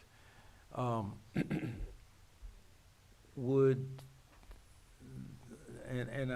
speaking from the perspective of what we do for education and educators. We've allowed them to come back and still be able to draw some of their retirement and continue their service within that organization. Do y'all have anything like that? You do? We have some, Go ahead and get up at the podium so we can all talk. we do have a few troopers that have retired, and we have hired in a part-time status. The problem with us right now, as you heard from the numbers, most of our people leave on a disability retirement, which is a more lucrative retirement. And so when they leave on a disability retirement, we can't bring them back in any capacity to work for us. So that's the problem. Gotcha. What about GBI? Excuse me. I'm sorry, Mark. Mr. Chairman, if I could address that issue. I would like for you to, thank you. One of the things that we do not have available is that if you come from a county agency to a state agency, your retirement that you're building with the county, if it's separate and apart from state, does not count. It would be nice to be, and it's prohibitively expensive to purchase that county time to go towards a state retirement. Yes, sir. Thank you. Thank you very much. To answer your question, Chairman Chokes, with the GBI, we have some retired agents that have come back to work on a part-time basis. I think that the difficult part of that is you can only work a certain number of hours before you max out, and I'm not sure how that works. I know we have a few agents, and I think that's discretion is left up to the directors to who they bring back and in what capacity, whether it's a sworn position or some other type of technical position. Great. Thank you. Thank you. I think Victor has one. Yeah, just a couple of questions there. And one of them was just answered, and that is, would there be benefit to a cross-jurisdictional type plan, understanding, of course, the cost-prohibitive nature of that. But the other thing is, we're talking, it's been suggested a couple of times about a defined benefit retirement plan versus the contribution type plan with a 401k. Is there, I'm familiar with some of the other organizations and some of the other departments in the state that offer a similar type program, and of course they're moving, in order to try to control costs, they're moving to more defined contribution and contribution 401k type plans. But is there let's say a level that would be more attractive to for retention? Is it 50%, 60%? After a typical, either by age 60 or 30 years, whatever. Right. So I can only speak from the retirement system that I'm under, and I think most of these guys are under. It's the 2% per year of service. It's the new old plan, as we call it, which is 30 years at 60%. And even when I came on, we had some people leaving because prior to that was the 90% plan, and where you didn't have anybody leave. The 60% plan now is the good retirement, as we call it. Once you get on with 10 years on, it's real difficult to leave, knowing that what you've got at the end of the road. Just from my perspective, I think that would be a huge incentive to keep an employee on if they know they're getting that guaranteed salary at the end of their career. Okay, thank you. Yes. Hold on. Oh, there we go. And I know we were looking for, hi, Marcia. I know we were looking for, I know we were looking for a solution last year. I mean, actually earlier this year. We were trying to find a solution. I think someone said Texas had a model that was really working for law enforcement. We couldn't actually find that. I know the budget office tried to find it. But if anybody in the room actually has a model that is currently being used that works, please feel free to submit it, because that is something we've been actively speaking about and not really knowing how to properly structure it. And it's easier and it's faster to put in effect if it's already working somewhere else, and we can get it going here in this state. Mr. Chairman, I'd just like to say one more thing on retirement. We met with ERS last year on this issue, and ERS was going to do some research on some other retirement systems. So it may be very beneficial to the panel to have that discussion and maybe have ERS come and talk about retirement. I will say this about retirement, and I agree with Brett, who spoke initially. A retirement that could benefit every law enforcement agency in this state Right. would be very beneficial. And that's that's the direction it was going. It wasn't Yeah. only for state. Sure. It was gonna be for local as well. Florida has what they call a drop program that has been very successful down there, and it's been very beneficial to the state. I know some of the legislators we have talked to about that particular program. If I'm not mistaken, I think Columbus and maybe Muskogee County may have a program that's similar to that. That is something that may potentially help the state long-term. Last year, we went around the state and met with all of our employees in every single jurisdiction across for our agency. And we wanted to talk to them about the direction of our agency and what their concerns were and what they wanted to see happen. And believe it or not, all of these young people that we are hiring, the number one thing that they want to talk about is retirement. They are very concerned about retirement. You know, there was a discussion several years ago that this state thought that the 401k was the best program. But I can tell you, talking to our employees, that is not what they want. They want something that they've got a decent nest egg when they're done. And one of the things that we hear a lot from not just our employees, but from other state law enforcement is a 25-75 program. Louisiana has a 25-year 75% program. And I only mention that because doing this job in excess of 25 years is hard. As you get some age on you and doing the job that these men and women do day in and day out, it becomes difficult when you get up in age because you're not physically able to do some of the things that you're challenged with. When you're trying to patrol and answer calls at 3 o'clock in the morning and you're the only person dealing with a violent offender that may be 20 years old, that can be pretty difficult. So, you know, trying to keep people in this career for 30 years is good if somebody gets in at 20 years old and they can get out at 50, but when you start getting up in age, this job is very difficult and stressful for people to do. And, you know, when you're working nights, weekends, holidays, you know, that becomes difficult on somebody's body, mentally and physically. So I just wanted to mention that also. Thank you.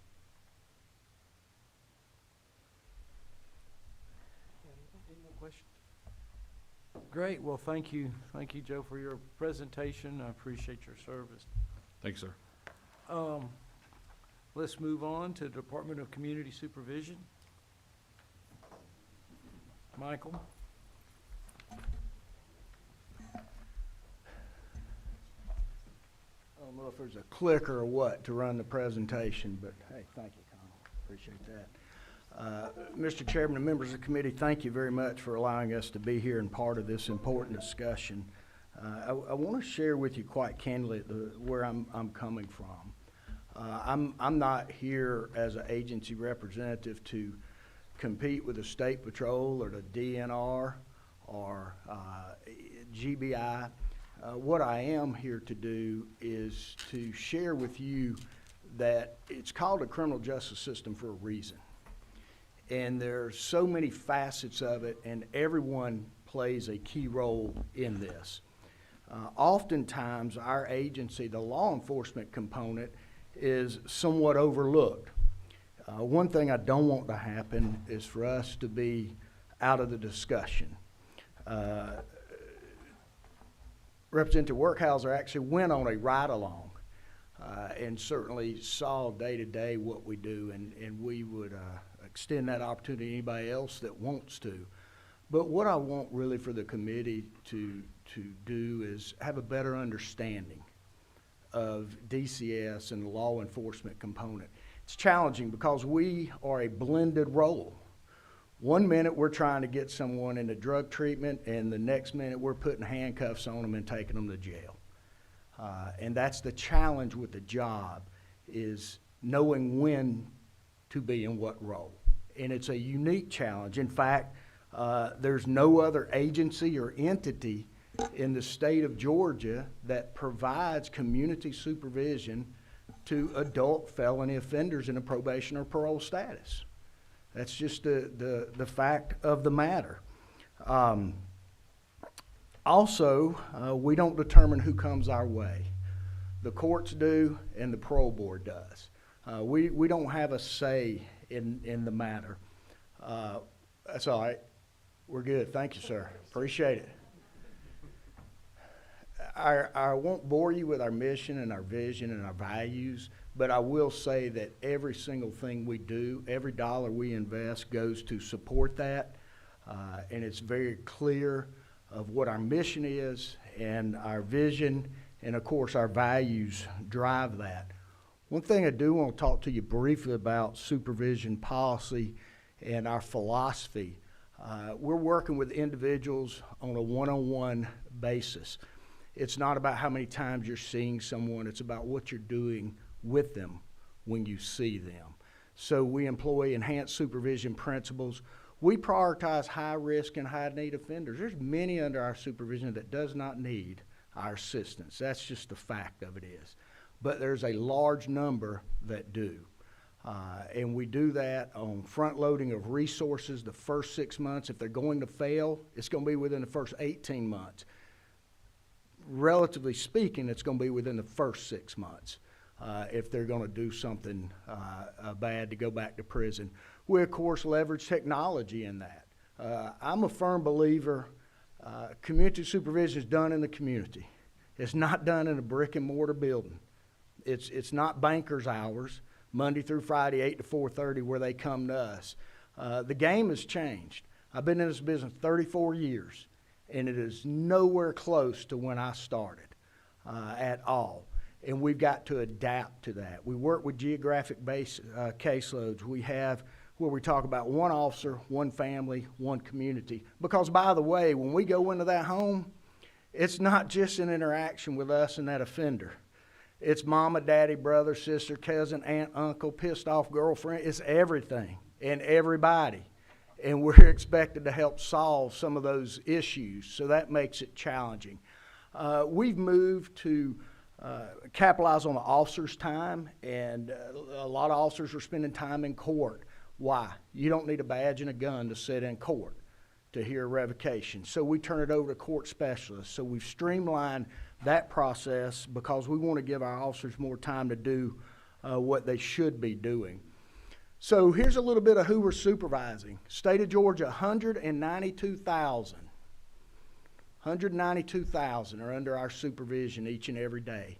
91% are on probation. Interesting tidbit about those that are on probation, over half have been to prison. And many are coming out of prison directly to our supervision. 9% are on parole. That number decreases now because the parole board, the violent offenders, are spending more time in custody, but they will eventually come out, and most will eventually come under our supervision. In fact, we have nearly 47,000 under supervision right now that are under supervision for violent offenses. We have nearly 12,000 that are being supervised as sex offenders under our supervision in the state of Georgia. Now, there are far more sex offenders, but those are the ones that are under our supervision. What makes this unique with the law enforcement side of being an officer is we're on their turf. You know, and we try to tell them, yeah, we wear a ballistics vest, we carry a sidearm, baton, OC spray, and a taser. It's not necessarily for that individual that we're working with. It's those environments that we're going into because, quite frankly, they don't really care what it says on the badge. Okay? They don't care what it says on the badge. There's some pissed off people out there that just because you're wearing a badge, you become a target. And this is day in and day out. We have gone into locations that some, certainly no one in this room, police officers will say, hell no, I'm not going in there.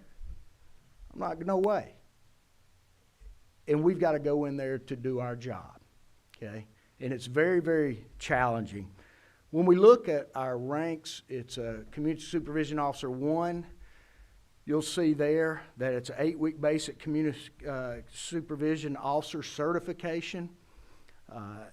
There's certainly components of basic law enforcement mandate that we would not need to do our job, but there are others that I think are duplicative of what is done. As a CSO2, you need to be in there for 1 year, complete the FTO program and demonstration of a pattern of successful case reviews. And then as a CSO3, you need to have done the job of a CS1 and CSO2. Here's some of our employment criteria. First of all, a community supervision officer starts out at $44,000.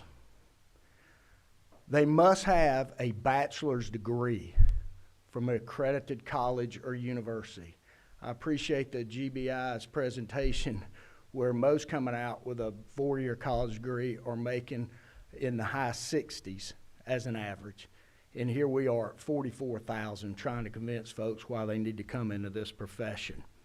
21 years, valid driver's license, and meet the conditions of post for the requirement.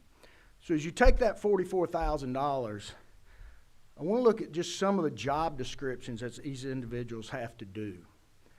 They conduct investigation and prepare reports for the court, monitor and conduct surveillance of offenders within the community. They, of course, testify in court. They have to continually assess the level of risk and develop strategies for supervising these individuals. They communicate with other organizations, either treatment providers or law enforcement, and they conduct high-risk arrests of offenders in the community or at the local office. And of course, as always, we will assist local, state, and federal law enforcement when called upon to do so. One thing that is very interesting, when a felony arrest is made, that's usually going to be the last interaction with that arresting agency. That's not for us. In the state of Georgia, on average, we're going to have that individual under supervision for 4.8 years. So it continues with us, and everything that that individual brings to us, and we continue to help them transition. So the goal is the fine men and women of law enforcement don't have to arrest them again. That's the name of the game. Looking at surrounding states, I'm not going to sit here and pour mouth. We're comparative. We were next to last until the $5,000 COLA came into play. I will say that we're actively involved in not just a southeastern, but a national network where they are continuously struggling with the same thing we are, with starting salaries where they require degrees, and retention and recruitment. But if you look beyond the southeast section of the United States is the lowest paid when it comes to community supervision. There's no ifs, ands, or buts about that. Right here, when we talk about staffing, we have just over 2,000. Of those in the law enforcement ranks, certified sworn staff is just over 1,600. Many of the non-law enforcement serve in those court specialist roles, counselors, and other administrative functions, but over 1,600 are sworn staff. When we look at our turnover, this is what's kind of concerning and really a driver of the discussion today. FY18, we had 10%. That's really unheard of. We were enjoying that. And now here we are in FY22 and we're at 15%, and that number looks to continue to rise when you look at sworn turnover. And because of the wonderful presentations before mine, they painted the picture of exactly why that's happening. All I could do was nod my head. It's exactly, and that's why I speak to it, that this is just not a DCS problem. This is a criminal justice problem amongst law enforcement. And that is one of the greatest challenges. 1989, I don't know why I was selected, but there were 250 people applying for the same job I was as a state probation officer. You know what I like to do today? I'd like to get somebody to fill out an application and come, even for an interview. So you ask folks, what's the staffing situation? What's going on? No, y'all given me the position. We appreciate that. I can't get anybody to it. That's one of the biggest challenges for all of the other reasons, whether it's retirement, whether it's the danger of the work, whether it's the sentiment towards law enforcement. But we have a hard time getting folks, and then when they do come, keeping them through basic. And then we used to think if you got them to the 5-year mark, you got them hooked. But now they'll get to 10 years and they'll leave because they don't see light at the end of the tunnel. Finally, I want to share with you some of the special operations with our sworn staff, and we are proud to work alongside our partners at the local level as well as state. Some of the things that our officers are involved in on a regular basis: warrant roundups and compliance checks. We have immediate response teams throughout the state. We have 18 assigned task force officers. Those are with the U.S. Marshals Fugitive Task Force, FBI Safe Streets, ATF, DEA, GBI Gang Task Force, and Governor's Marijuana Task Force. We also handle our out-of-state extradition and transports and mandatory retakes. So whether it be going to another state in a vehicle bringing someone back or going and bringing them back on a plane, we also are responsible for that. Of course, security threat group, joint gang operations, not just with traditional law enforcement, but also with DJJ as well as GDC. They are a critical part of the operation as we look at the gang issue. And then crime suppression, natural disaster, special events, critical incident response.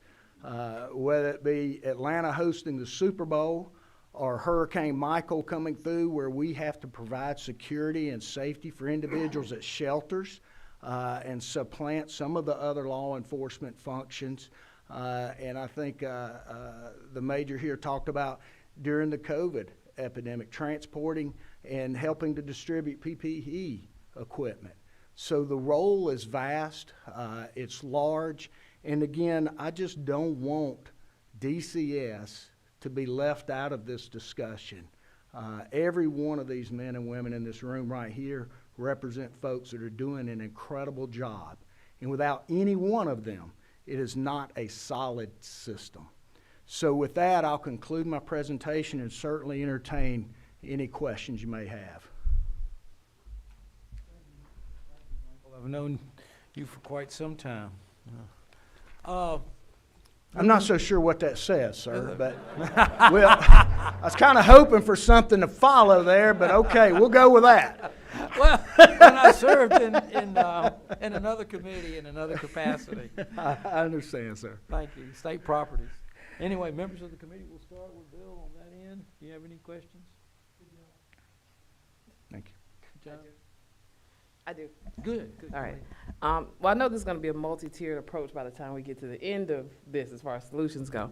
But I did have a few questions, and anybody that comes up either before or after, they can also speak to it as well. One issue that I've been talking to a number of people in law enforcement about is marketing around agencies. Mm-hmm. So, for instance, people don't even know you exist. Yes. A lot of people in the community don't even know DNR exists. They don't know that certain types Correct. of law enforcement exist, and we were trying to explore some of those things. But when it comes to how we approach this, are you finding that quality of life for the officer as a whole as being one of the reasons that can be attributed to some of the issues, such as housing, such as the community itself, housing costs or what have you, and just the quality of life in general? Do you find that can be also a driver for people leaving your agencies? Absolutely. Absolutely. You and I probably come from a generation in where you live to work, Mm-hmm. and many now work to live. Mm-hmm. Quality of life is absolutely huge, but I'll even go a step farther, life in general. Okay. and they weigh that, whether they want to go out and work in this profession. But absolutely, quality of life makes a huge difference. If someone can't take care of their family, I can tell you they're not going to be committed to you. Yeah. That's just all there is to it. Another thing, and this can go to all agencies as well, and I know I drafted a bill in reference to this, but one of the goals I've been trying to attack is trying to reduce law enforcement functions, and, you know, parsing them out so law enforcement can only focus on high priority calls. Correct. Only, I got a call once where I responded to the couple fighting because the kid didn't eat chicken nuggets and the dad wanted to eat chicken nuggets. I'm like, why are we here? So I know that oftentimes officers respond to calls they probably shouldn't be going to, but all those things equate to a dollar amount. It does. So with that being said, do you find that if crimes that will be considered arrestable offenses, if those are reduced, could that be a solution to saving money on one end and that money can be redistributed to the pockets of officers in a different format? It could be, but I'll be candid with you, that is an extremely slippery slope. Gotcha. It truly is, and quite candidly, Representative, I'm not in a position to make a professional call on that. I think the rule of law is important. I believe in second chances, but I also believe in holding individuals accountable. Yes. But I do believe that law enforcement, including our staff that are in law enforcement, are called to do far more now. And the expectations are far more now than they have ever been. Gotcha. Okay, thank you.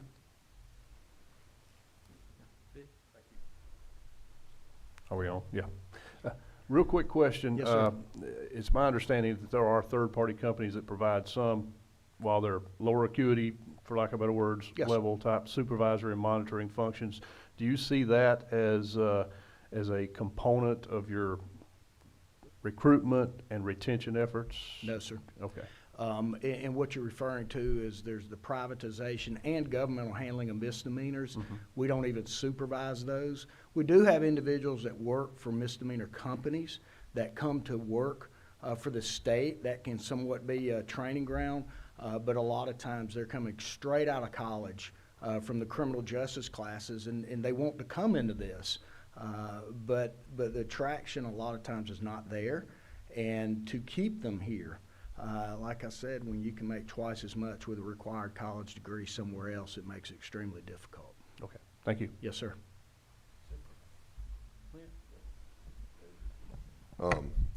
So you talked about not being able to get people to apply for the positions, and I know you've got some positions allocated. Where are y'all on staffing as far as your available positions versus the ones that are filled? Right now, we have about 300 vacant positions, Representative. But in that, there are many that are in the hiring queue. So that's not as if they're out there unfunded, not being filled. What we have done, we have worked, the gentleman from the GBI talked about it's a long process. We were losing folks because I need a job. I don't have time to wait for this, and a lot of times they won't come back. We have reduced our application time. We do digital voice stress analysis. We do that. We do background checks. We do fingerprinting. We do mental health, psychologicals. We do all of that, but we have tried to expedite that and centralize it where we become more accommodating to those that are applying for the job. And we're not above going to meet them, but it really is all about speed to market. The quicker you can get somebody onboarded, the greater likelihood they're going to stay with you, to the fact that if we've got to run 2 training programs at the same time, we will certainly do that to help with the speed to get them onboarded. Okay, thank you. Yes, sir. Any more questions or any follow-up? Oh, great. Thank you. Thank you. Thank you, Michael. I appreciate that presentation. Good. It seems like now we've got a time for a break for lunch, a little housekeeping. I didn't know how many people to provide for, so we've got approximately 20 box lunches. I'd like for the committee members to get theirs first. then any of the presenters are welcome to it, and then we're going to adjourn for lunch, or break for lunch, and then start our presentations again with the Department of Corrections at 1 o'clock right here. So thank you very much. Thank you for being here, and thank you for sitting through the whole thing. Cool.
go.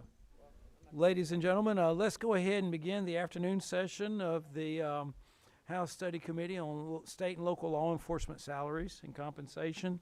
And I hope everyone had a good lunch. I know I did. I ate too much. I'm getting sleepy. So that's why I got the coffee. But with that being said, we're going to go ahead and turn it over to Commissioner Ward with the Department of Corrections.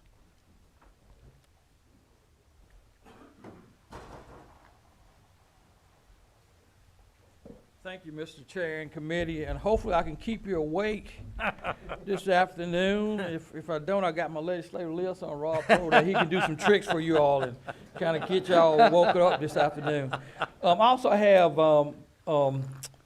Peter Adams, who's my assistant commissioner for admin and finance here, also, and I have Betsy Thomas, who's my HR director, kind of my wingman over there, so to speak. Again, thank you for the opportunity to be able to speak to you all today. And it is so grateful to talk about corrections and where we're going. I guide the agency about three principles: people, processes, and infrastructure. And today we're going to sit here, we're going to talk about people. But before we get started, I always like to give people a segue of what we're dealing with. Pre-COVID, pre-pandemic, we had a population of about 53,000 offenders. Standing here today, we have a population of 46,368. So my population is down about 60. I have 6,200 vacant beds system-wide. I have another 925 beds that are offline for repairs. So that's giving me a little flexibility during the pandemic to kind of manage the hiring challenges we've had statewide by reducing populations at facilities that had a high rate of vacancies at those different facilities. Of the 46,368 offenders that I have in my charge, 11,060 have a mental health diagnosis. That's almost 23% of my population. I have another 14,246 that are validated gang members. That's almost 30% of my population that's validated gang members. Also, of that, 74% of that 46,000 offenders have a violent offense. 74% of my population is violent. We have another 7,477 that have a life sentence. That's almost 16% of my population. But besides that, we have another 1,781 that has life without parole. That's the new death sentence. And of those 1,781, 53% of those individuals that have a life without parole sentence, that was their first offense. 53%, that was their first offense. So criminal justice reform did a great job, but I tell people when I stood up before the House and Senate, they did a great job of criminal justice reform, but we didn't do a lot on the back end as far as making those individuals who are going to stay with us are staying with us longer. The average sentence length is 13 years for everybody in my charge. We also have another almost 17,000 that has a chronic care illness, meaning they either have cardiovascular disease, diabetes, COPD, HIV, cancer, or liver diseases, or something like that. So we have to deal with those individuals also.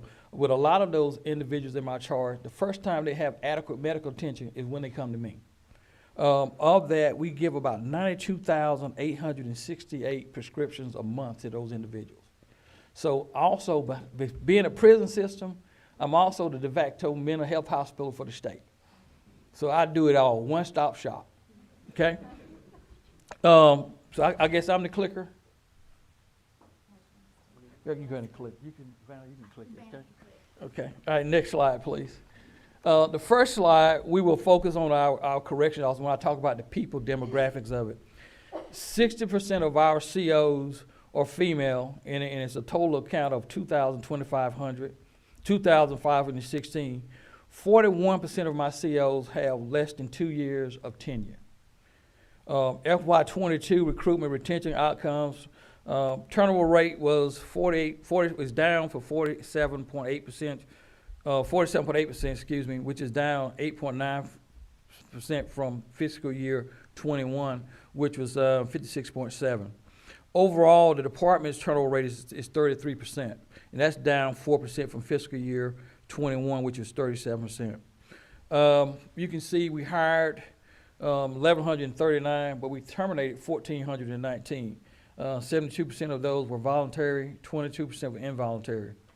With the help of you all last year from the House and Senate, we were able to give our COs a pay raise.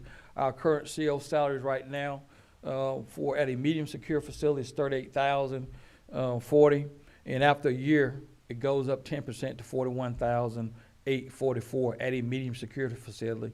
And at a close, it starts out at $41,000. A close special mission facility, it starts out at $41,844, and then after 12 months, it goes up to $46,028. After I told you about the complexity of the population that we're dealing with, so the responsibility of the COs have changed over the years.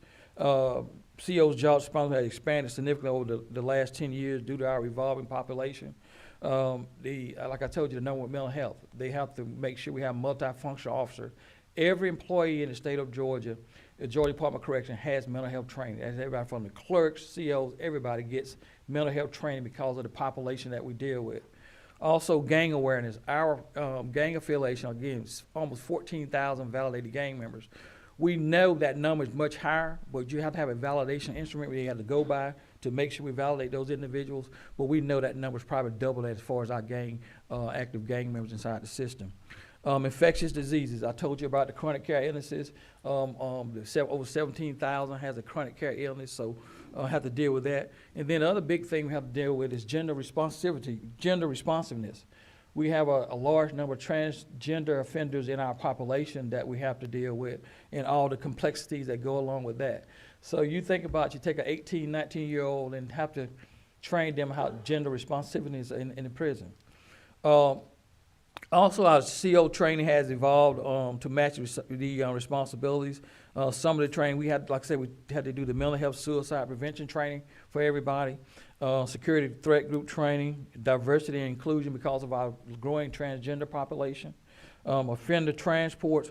One of the things, when you have 74% of your population that's violent, you got to make sure that when we take them outside of that wire, we got to make sure that that training is there. And also, with the large chronic care population, you have a lot of ADA issues. We have an aging inmate population with hospice and things, and hearing aids, hearing devices and things of that nature. And then also the biggest, the administrative segregation part that we get stuck with also. Next slide, please.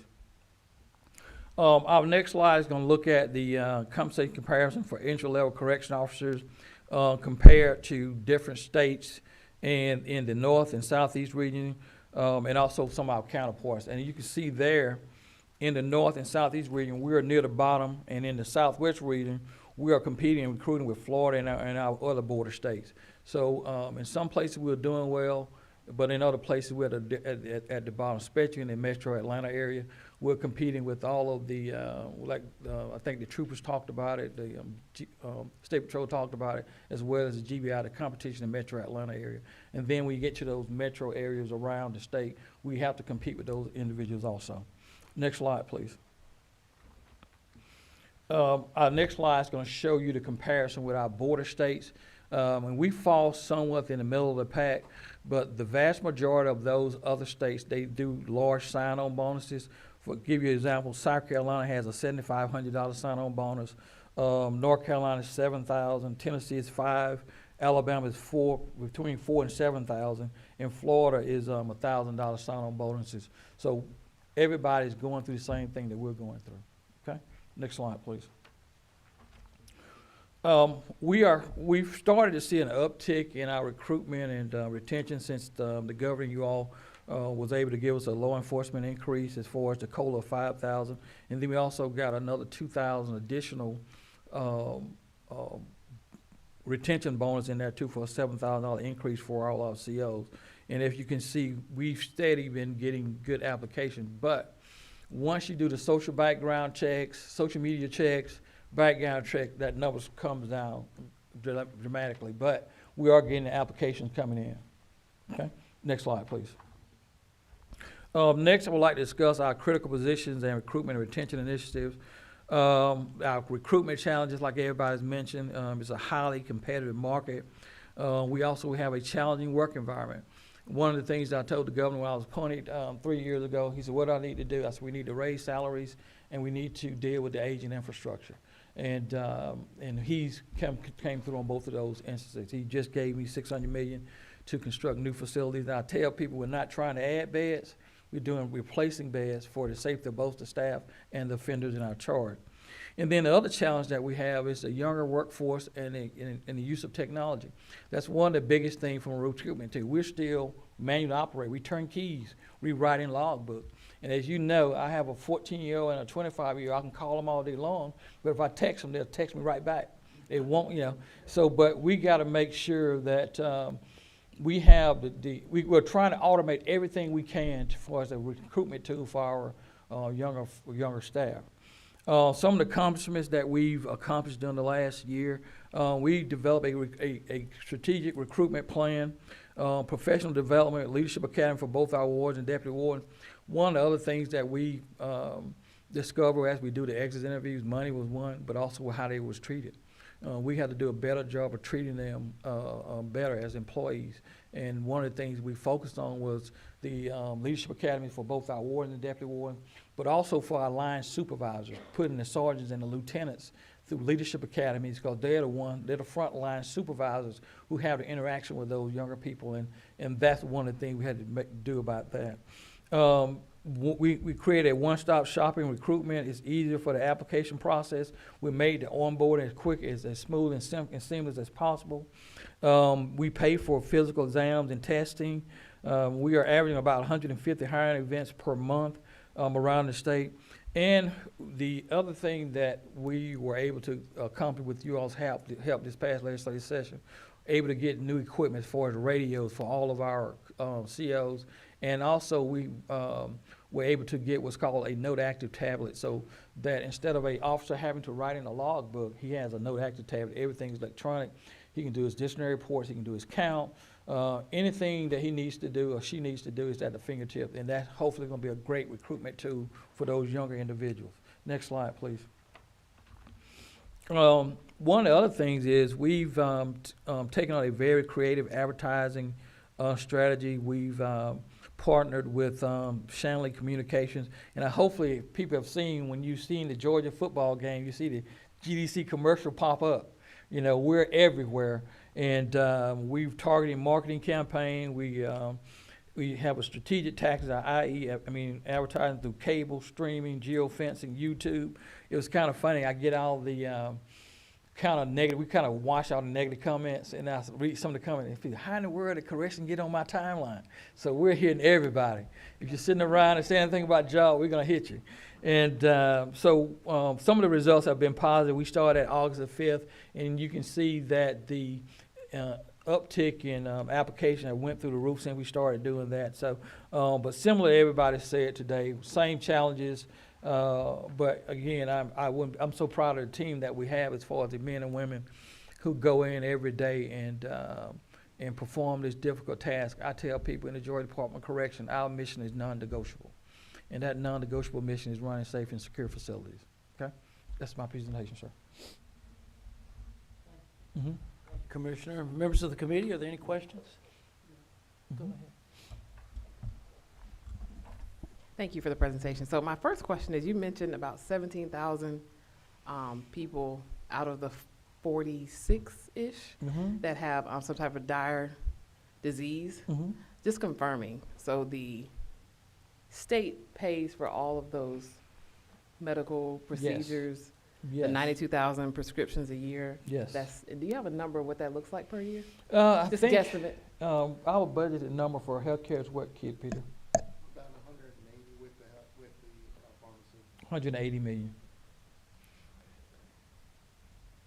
And one thing we did this past year, I did something, we put our medical and our pharmacy out to bid.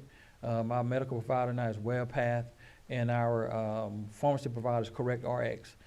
We used to have an agreement with AU. We had an agreement since 1997, but when we had an agreement with AU, I think our population then was roughly 20,000. And we just outgrew that model. And so I felt it more fiscally sound to go out and contract with individuals who deliver correctional health care. And so we can do some cost saving. It's turned out great. I said I was gonna be a go either way if it didn't work, so I'm gonna go the right way. Okay, so I do want to step to the side with you and have that conversation. I tried to do a bill that did something like that, but did it for all the agencies in the state last year. So we can have that conversation. The second question I have, when it comes to the dedicated mental health facilities, that's the question. You mentioned the, I forgot the number. Yeah, 12,000 people that have mental health challenges. How are they separated? Are there dedicated facilities? One of the things, great question. One of the things that happened, we had probably about 7 or 8 just dedicated mental health facilities. And so what was happening with that was that you had a certain segment of individuals who were manipulating the system to get transferred so they can be with their buddies to continue, things like that. So what I've done in the last 3 years, I've expanded mental health service to every one of our facilities. I think we have the last 4 facilities coming online now. So every state facility, there's 35 state facilities, has a mental health footprint, because if an individual has any challenges, we'll have that personnel there. Is that like a separate building? No, I mean, you can, we have level 2, level 3, and level 4. Level 2, and don't take this the wrong way, we might have a few level 2s in here. If you take your medication, you can function well. Don't say that, they might run. Function well every day, but as your diagnosis go up, then you go into more, like your level 3, you have to go to a supported living unit, because if you're a level 3 mental health, you take medication 3 times a day. So a lot of times you have to be monitored when you take that medication. Then your level 4s are also in a supported living unit. So as your level goes up, then that dictates your housing assignment. But the vast majority of our offenders who are mental health, they're level 2, and they can be in general population. And we monitor them in general population. And pardon my ignorance, so many years ago, before we closed down all the mental health facilities, especially the ones in South Georgia, were any of these people that are like in your 12,000 number, would they have been assigned somewhere like that? Like I said before, I am the de facto mental health hospital. A lot of those individuals would have went to Central State Hospital, they would have went to Thomasville, but they're in my charge. And that's just one of the most difficult things, because when you have a mental health diagnosis and you get involved in the criminal justice system, it's hard to kind of work your way out. You know. Okay, and last one, follow up, is, so out of the 53% of the people you said are first offenders. That's life without parole. Life without parole. Of that 53%, how many of those are actually violent crime? All of them. If you got a life without parole sentence, I think we only have one individual has a life without parole for a drug offense. I think is that one, I think it's maybe one. It's a low number. If you got a life without parole sentence, I mean, you've done something. Because I tell people, life without parole sentence is a new death sentence. It would justify probably a death penalty, but it's cheaper. Well, I'm not going to get into that, but it's if you got a life without parole sentence, it's a heinous crime. So you're just saying it's heinous crime versus like the very few. I guess that's what I was getting to. I was trying to see how many of those were not. It's very seldom not that murder or what have you. Yeah, it's very seldom that you get a life without parole sentence for a drug offense or something like that. You said the ones you do are very few. Yeah, very few. And I think we ran that number, maybe one instance because of a habitual violator that fell in that category or something like that. Okay. Yeah, go ahead. Got a real quick question here. And as we talked about earlier, one of your large premier female facilities is in my district. What percentage of the population that you have is female versus male? And I understand there are some that are crossovers, but let's just stick to biological. I think we have right at, I want to say less than 5,000 female offenders out of that 46,000. So you do the rough now, social science major, so. But the biggest thing about with the female population is we're seeing a insurgent. The female population that are gang affiliated, that population has risen in the last 3 years by almost 308% of being validated gang members. One last question: do correctional officers have a similar similar qualified immunity status that other law enforcement Yes. people do? Okay. Yeah. And our training is 5-week training course that they go through for that. Thank you. Okay. Thank you. Clint, go Mhm. for it. Thank you, Commissioner. Mhm. I also have I have a pretty large facility in my district. I live in Jackson, so we get a lot of folks come through there. Yeah. The turnover rate, 48%, and Mhm. I know it's a 5-week program down at Gypstick they go through. How long are you seeing these recruits stay on average? Are you losing people these 1 to 5 year? I know we talked earlier about losing 5 to 10 year employees. Are they even making it that far, or are we just churning? Are we getting out of school, staying a year or two, and then leaving? A year or two, but I think with what we did with this last bump, we should start seeing that, because I think we're losing them at that 1 and 2 year period. 1 and 2 year mark. Yeah, if we get them past that 2 year mark, we kind of got them hooked a little bit. And, as an agency, and I take full responsibility, we have to do a better job of how we treat them on the front end. One of the things I normally would do, about the 4th week of a BCOT class, I would go talk to the class and ask about all the experiences.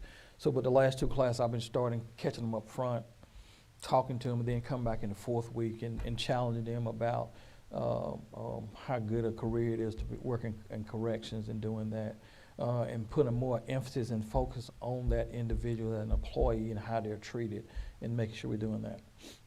Thank you. Good. Commissioner, I've got a question or two, and I don't know how related it is to the topic we're talking about. But when I served on state properties, one of the big issues was cell phones. Mm-hmm. Is that still? Cell phone is, if I could do away with cell phones, I would be a commissioner of correction for the rest of my life. Okay, that's the biggest challenge that we have, cell phones. Because with a cell phone with a data plan, a guy can do anything he wants to do. You can move money without, you can do everything you want. And that's the biggest challenge we had. Not only, several years back, about 10 years back, our challenge was that we would have what was called throwovers, meaning somebody would physically go and throw a package over the fence. So guess what we did? We put netting all around our prisons, okay? That stopped it. But guess what? Here comes a drone. Yeah. And so that's the thing. If you got a drone that's pre-programmed, geofence that can come right in and drop stuff off, we teach our staff to, do security check. You check doors and pull and make sure they're locked and closed. Now you got to pull doors and shake doors and look up in there and see if you see a drone. And, technology is out there to notify that a drone is in your vicinity, and we have those to have that technology, but that's just one way. I've not seen a more innovative and creative bunch of people than the incarcerated. Gotcha. I've got one more question, and somewhat related to the cell phones, and we've talked about the gangs and the numbers of gangs that you can actually identify members of, and then you suspect that there's twice as many that are actually gang related. And we know of the dangers faced by correctional officers inside the wire. What dangers do you see correctional officers facing outside the wire? Again, with, just like we just talked about, with the ability to have access to the cell phones, access to a data packet, you can find anybody. That's the scary thing about it. You can find anybody. And one of the things that I stole this concept from the former presenter, Michael Nail, about DCS. They always talk about, when they go out, they talk about situational awareness. And that's what we talk about with staff, about situational awareness, but being aware of your surroundings and things of that nature. But that worries me, because if they have access to a cell phone, they can find you. I mean, that's the scariest thing. And I tell people this is there's technology out there to prevent cell phones. But one of the things that we're struggling with here in the state of Georgia, and the governor recognizes this, is that we're dealing with aging infrastructure. I tell people it's hard to add new technologies to aging infrastructure, because if I'm in a cell and I know my cell phone work and I put some technology up, they're going to tear the place up until they find that technology and tear it down. So what we're so pleased about with the ability to be able to construct new facilities, you can add that existing technology into the build of that new construction. And so when that individual walks in there and their cell phone does not work, their customer is not working. And so that's what we're pushing now for replacement of facilities and doing those things to cut it off at the head. That's what we're doing right now. So it worries me every day. Well, I've been to Jackson, and I didn't see a welcome sign, so. But I want to give kudos to Bill Workheiser. I think, Bill, you visited how many prisons? Every one of them. And the staff appreciate that, to see people coming. He always come and pass them on the back and give them appreciative of what they do. Because I tell people, working in correction and being a commissioner of corrections, it's a thankless job. When they're calling me, it's something bad's going on. Okay. Right. Thank you. Okay. Thank you very much. All right. Cool.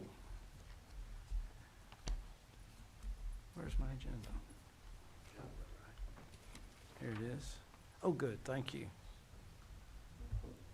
Good. Department of Natural Resources. Well, good afternoon, Colonel Thomas Bernard. I got some folks here with me, Lieutenant Colonel Mike England, and I have Major Stephen Adams with me as well, and Donald Kirkland with our government affairs. He is also the expert on any deer-human conflict, I hear. So he's the guy you may want to grab afterwards. Just threw you under the bus there, Donald, just helping you out there just a little bit. But thank you, Mr. Chairman, members of the committee here. We thank you for your time. This is very important to us. And as Representative Neal stated earlier, and a lot of folks don't know what we do. And so I'm going to kind of go into that, but I also want to talk about, at the end, the struggles that we're having are the same as everybody else, right? Everybody in the room. And I looked at that earlier. I thought it's two things. It's quality of life for citizens, but it's also quality of life for our officers. When you think about that, right? Because we bring that quality of life. So if we're not taking care of our folks, then, that quality of life on the backside is not going to happen. So it's very important. So we've been around since 1911. Now, my hair may look like I've been around since 1911. I'm not quite that old just yet. And if you look at the bottom right picture there, that's one of our wardens on a horse. We were talking the other day. We had, I don't know how many vehicles had been ordered for about 2 years, and we couldn't get them in because of no chips. And then somebody said, well, you may be on a horse. I said, I am not getting on a horse. That is not going to happen. So fortunately, we got our vehicles in. Things are getting a little bit better. But the equipment has changed, but our people have not. We still hire what I think are the top tier people in this state and in this country that come to work for us. But we are having our struggles as well. Our job begins where the pavement ends. That's our core mission. No one else does what we do. When you look at the total land that we cover, it's over 37 million acres here in the state. We patrol all the state waterways. We're the primary agency for drowning recovery victims as well as boat crashes. And then we go out to 200 miles offshore, off of Georgia's coast. We're the primary agency for wilderness and maritime search and rescue operations. And we run about 350 to 380 search and rescues annually. Some of those may last for a day. They may last for 2 or 3 weeks before we find the individual. But we're a frontline law enforcement agency. And that when the call comes out, we respond, no matter what that call is, whether it's the city of Atlanta, where we had peaceful protests that were occurring, then we had the few that decided to disrupt that. We were there. Large events like hurricanes and tornadoes, our folks are trained and have the equipment to handle those.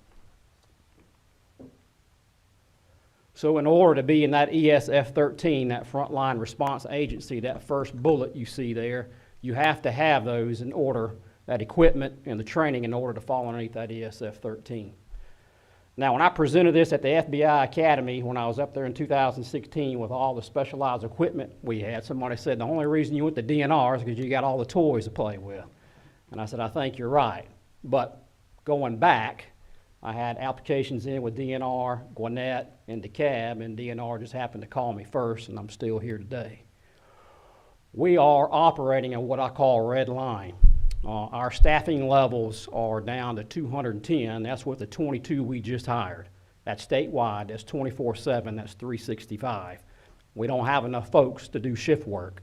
So an officer may be out, work a 12-hour day, go home, and they get called right back out and end up working an 18-hour day. And everyone in this room knows the studies that have been done. If you get past the 12-hour mark in this line of work, you're in a very dangerous situation. You're tired, you're giving out, and accidents do occur when those situations take place.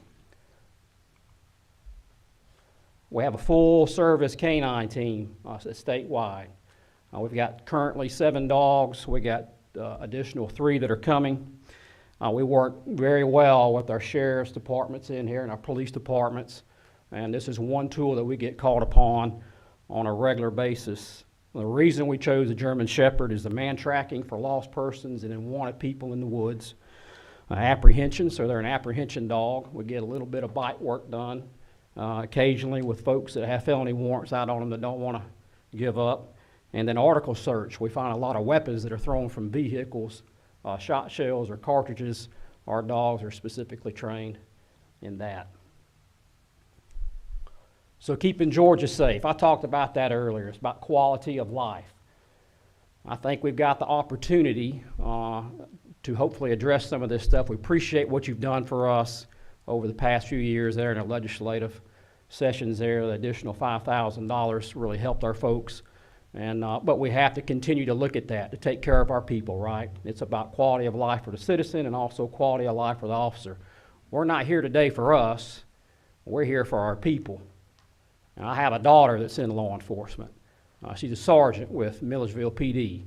Now, she says she's got 2 classes left of her master's. She's been saying that for a year and a half now. I'm not really sure what's going on, but she is working. I'll give her that. But somehow she's able to drag that out. But hopefully we're getting near the end. But for her, I stand here as well, not just for my agency. There she is, a patrol sergeant, and she has a shift, and she's making $40,000 a year and having a master's degree. She just put an application in for an agency who's going to give her a $6,000 signing bonus and then increase her salary by $30,000 just up the road. And so it's happening around us. We've talked about that. It's hard to keep up, right? But we have to do something for everybody in this room as a whole looking forward. I think there's a video. I'm not sure if I can play that. It's in that bottom right. You should be able to do it off the taskbar there. Maybe. Okay. So this just shows you an example of that bottom. If it plays.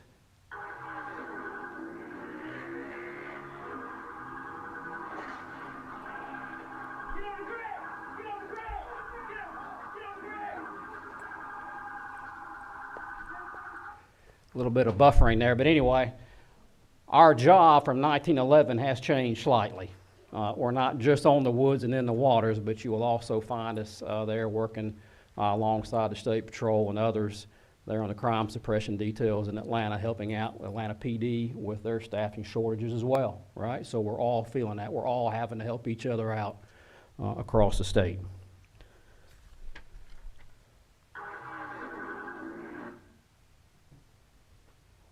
So as I talked about earlier, our maritime law enforcement, we are the agency that handles that. We patrol over 16,000 miles of rivers, 500,000 acres of impoundments. That's like your Lake Lanier, your Lake Sinclair. And then we do 100 linear miles of shoreline along Georgia's coast, and we go out to 200 miles offshore with our federal partners out there. And so as I said earlier, we're the primary agency for our boat crashes and our drowning victims. We recover anywhere from 80 to 100 a year. Some of those are a day. Some of those last up to 2 to 3 weeks, some of which are never found. They're off the coast. That's just part of it out there. But with that, each team that operates, and you'll see, I think it's in that back slide there, that specialized equipment, that's a 5-person team. And so they're detached for 2 weeks, 3 weeks, looking for these individuals, which reduces your staffing levels. So let's get down to the nuts and bolts of what we've been talking about all morning. Our staffing levels, as you can see, are steadily decreasing in FY 2022. We're down to 185. We got those 22 that are coming aboard. We hope they'll be successful and graduate, but we're counting in to get to our 210 where we're at. That's our starting salary now, $46,236. When you look nationwide, and I just got back from a national meeting in Texas, we ranked 26th in the nation comparing with all 50 states on our starting salary. They work 3 out of 4 weekends, and as I said, we don't have enough for shift work, and so they're on call all day, 24/7. Georgia is the only full-service natural resource law enforcement agency in the country. In other words, we handle it all, from the waterways to the woods to the poaching, the illegal trafficking on an international level, and then as well as all of our state parks. We cover those as well. We do that with 210, hopeful of the 22 that graduate 24/7, 365. So when we look at this, we had the big bump in 2019 when we had people leave. And the 14 you see was retirements, but that was because of, if you remember 2 years before that, they got the bump in salary and we had some folks stay. The 12 you see today, and we had 3 more resignations when we got back as of yesterday, are early retirements. Some of those are disability retirements, and some of those are people getting to the very, very minimum that they have to have in order to get out without a penalty, and now they're going into the private sector. And so you've got folks that are combining their forfeited leave to get them to the bare minimum, and now they're going in the private sector. So we're losing that institutional knowledge that we have with folks that would stay, but they're seeking more money. Again, our turnover rate, as you can see, it's steadily increasing there. We're at 12.5%, and you look back at the years when we were in the 3s and the 4s. You ask my daughter, who is 24, what does she look for? You know, her retirement is portable. We screen where our folks come through, their retirement is portable. And so they say, with that being the case, I've got to have more money in my pocket to pay the bills, to put into my 401k. And so it's about the incentive of, you know, my starting salary and then what retirement benefits do I have to look forward to.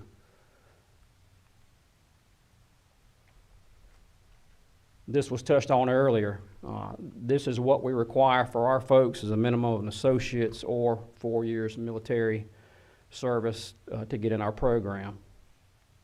They're going to jump for more pay. I've had folks leave and go to the patrol. I think Colonel talked about that earlier. Our applicants per year, as they steadily decline as well. When I came on in 1993, there were 2,000 applicants for 17 positions. I don't know how I made it. I think it might have been by mistake, but anyway, somehow I ended up in that group. And you go from 2,000 and we're looking at 187 applicants. That's a drastic reduction in numbers. We have a northern and a southern recruitment team, a diverse recruitment team. We're doing all that we can on our social media. But bottom line, they're looking at what, you know, I'm graduating with a college degree, and you're going to start me at $46,000, and my degree I owe, you know, whatever the case may be, a lot of money.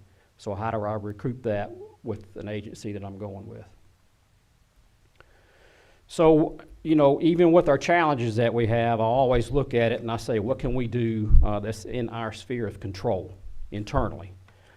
For our folks, once they come out of the academy, it costs us a little bit over $1.1 million in order to do our own STEP program. So if a person doesn't get promoted to corporal, I don't want somebody coming on and saying, well, I'm only going to make $46,000 for the rest of my life because I can't get promoted. So we take 15 positions, if you will, out of our own budget, and we move that towards a STEP program where they can see where they're at 5 years from now and 10 years from now. But it's not funded. We have to do that by saying we want to keep these people because we're losing them at the 5-year and 10-year mark. They're walking out the door. For me, to put one through the academy, it cost me $150,000, $150,000, $500,000. Now that's equipment, their salaries. You know, when you look at that, that's a huge investment. And everybody can talk about that in this room. We are investing on the front end when we bring them in the door. but what can we do to keep them there? Because I want to get that out of them, right? I want them to have a great career. And at the same time, when you invest that kind of money, you want to have a return on it 30 years from now, have a good quality person. When you look at our 16 weeks of agency specific and then the 11 weeks of post, that's 27 weeks.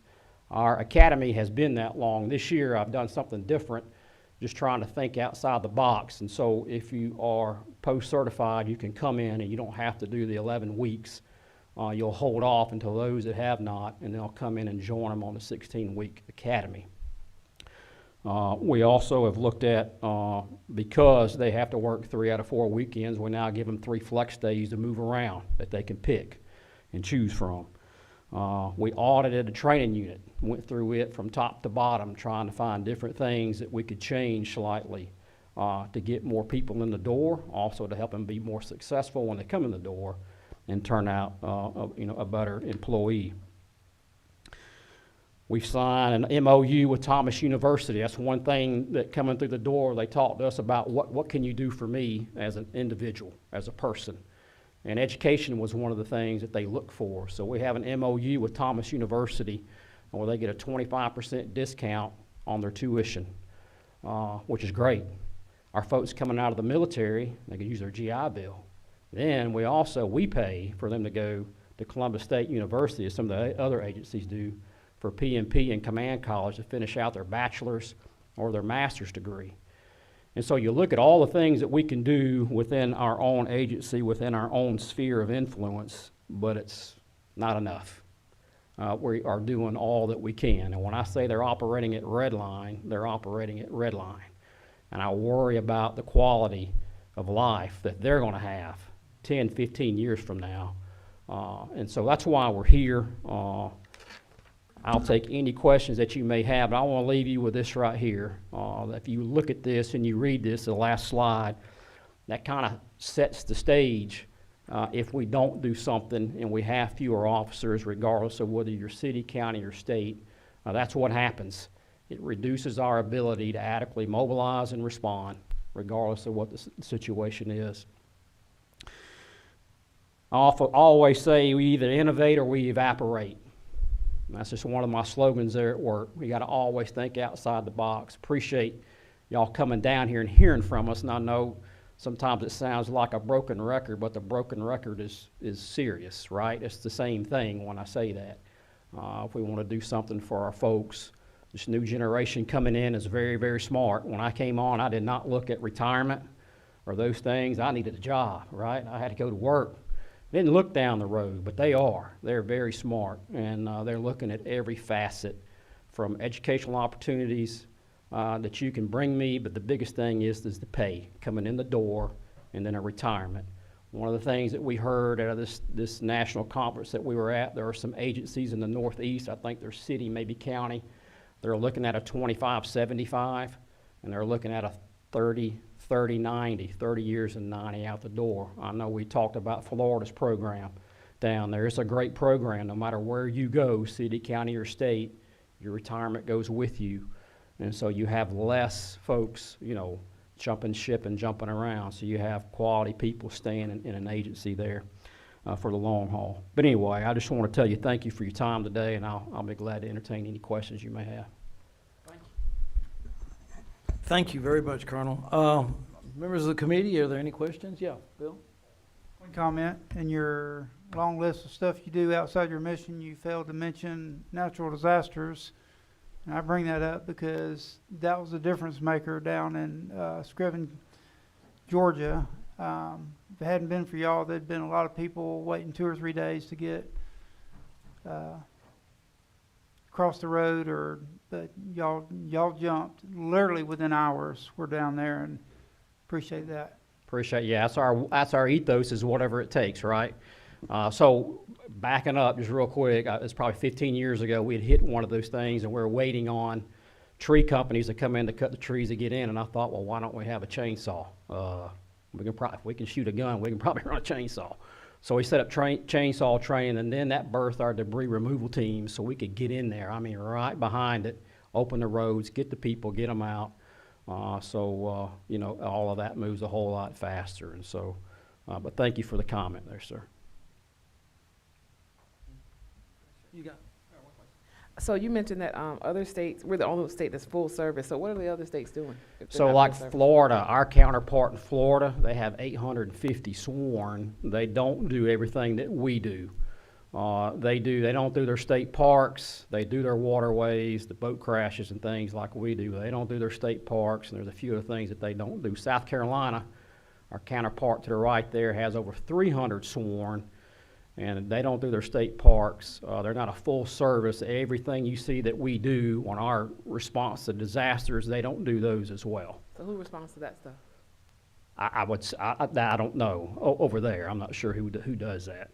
They will help in a role, but it's not in a forward-leaning what we call an ESF-13 role.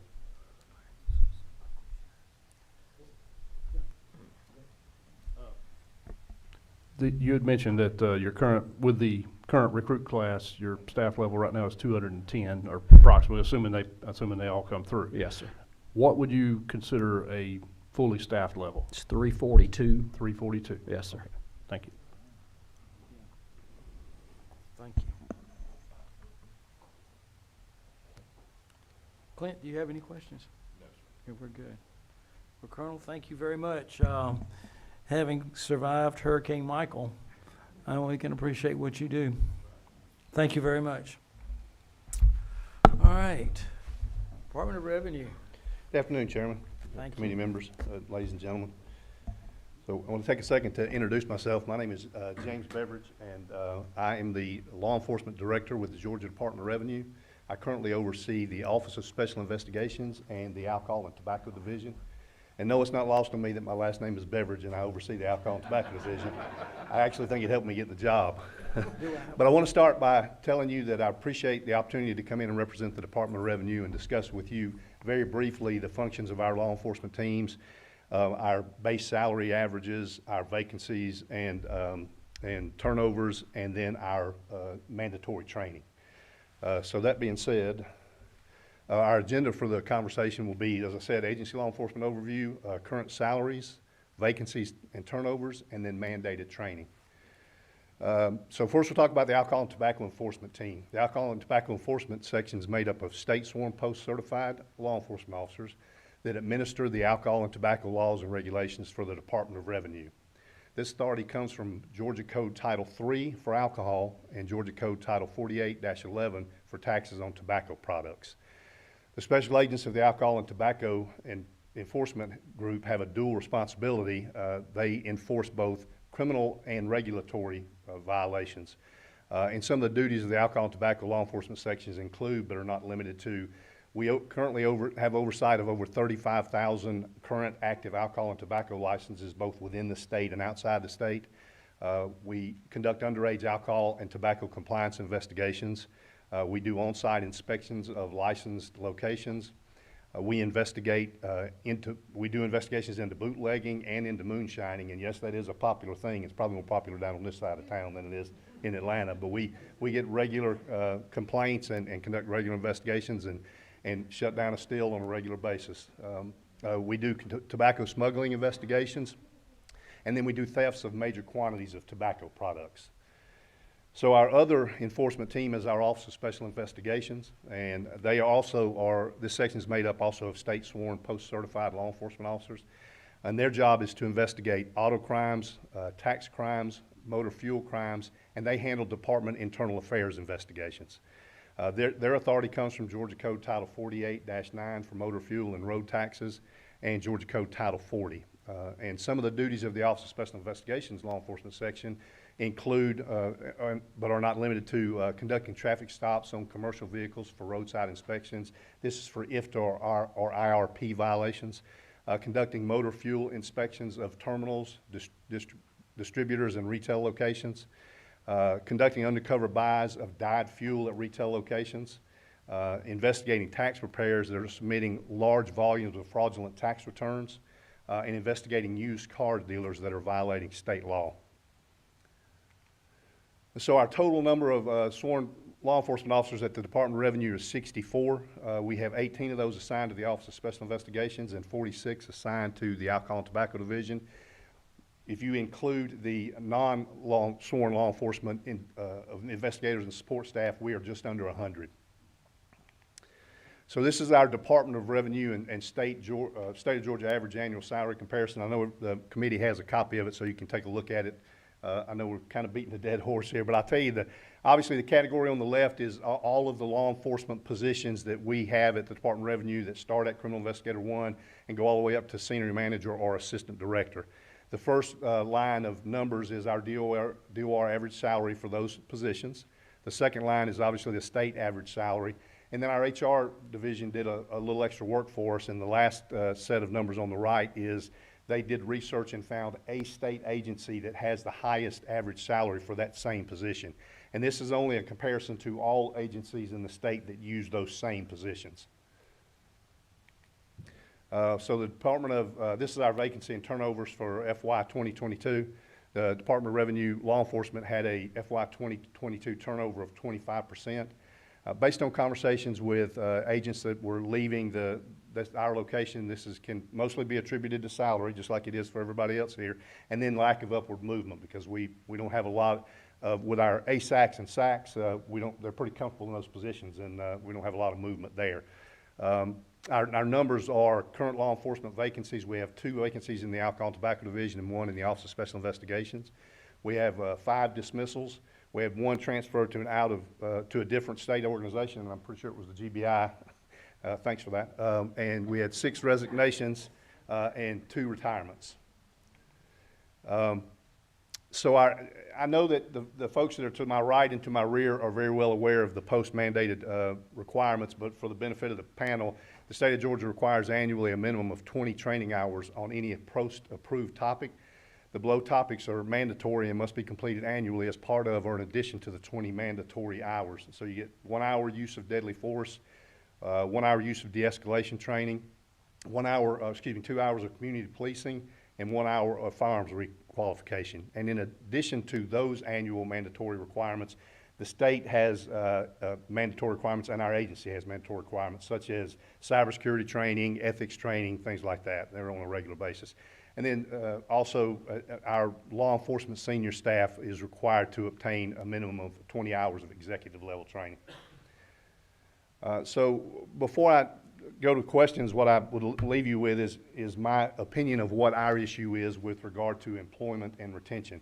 When we shop a position in the Alcohol and Tobacco Division of the Office of Special Investigation, we get plenty of candidates. What we're seeing is these young guys and girls that are leaving other agencies that are just not getting paid anything. And I know we're beating a dead horse, but they're not getting paid anything. And they're trying to come to us because they're trying to supplement that with a state position. The problem is now that all these agencies are having these massive hiring projects and being able to put money into salaries that in these small new departments, we've got folks that are staying there for 3 to 5 years, and then they're leaving because they're finally finding a place that's paying more money. And I'll give you an example. There's an agency that I just saw an advertisement on social media yesterday that is starting their master patrol officers out at $89,406 with a $10,000 hiring bonus, a take-home car, tuition reimbursement, and they only work 14 days a month. I'm considering leaving myself. I was just kidding about that. Just kidding, Commissioner, if you're watching this. No, that's our challenge. We're getting people that are applying for the position, but they're so young in the business that they don't meet the requirements to be able to walk in the door and be an investigator in the Office of Special Investigations or in the Alcohol and Tobacco Division. And then we're losing our older folks because they're finding these places that are able to come up with this money. So that being said, I'll be happy to answer any questions that you have. Super. All right, members of the committee, do you have a question? Yeah, I was just going to ask about any specialized training. So when they come to you, if they're already post-certified, do y'all have another? I know a lot of the other departments had some other specialized training. Do y'all have, is it just a field training program or is there a special course? Or? Yes, there's FTO programs for both of those divisions. So our OSI group, our Office of Special Investigations, is divided up into tax crimes and auto crimes. So they'll be assigned to a senior officer, and they'll do a 12-month FTO program. And the same with our Alcohol and Tobacco Division, because we've had It's great to have folks spread out all over the place. I know the Colonel will say that, both of them, but we've got 11 regional offices throughout the state. And I love that we're spread out all over the place, but in reality, I've got 46 people to manage, 30,000 alcohol and tobacco licenses and conduct inspections on a regular basis. So we'll send them out to various locations and let them spend some time, because the enforcement actions in Savannah are nowhere near the same as the enforcement actions in Atlanta, as obviously you can see. So we move them around and monitor their program and make sure they've got all their, not only their field work to do an inspection, but also their computer work to follow up and process their either regulatory citations or their criminal citations. And do they start off in, not the Office of Special Investigations, does everybody come in the other office that y'all Alcohol and have? tobacco? Yeah. We run our shoppers for those specific divisions. So the alcohol and tobacco division, like I said, they have 2 openings right now, and OSI has 1 opening. When they come in at ATD, they come in as a criminal investigator 1. In OSI, we're looking for folks that have obviously got experience in white collar crime, so they're coming in as 2s or sometimes maybe 3s, depending on their experience. Okay, thank you. Yes, sir.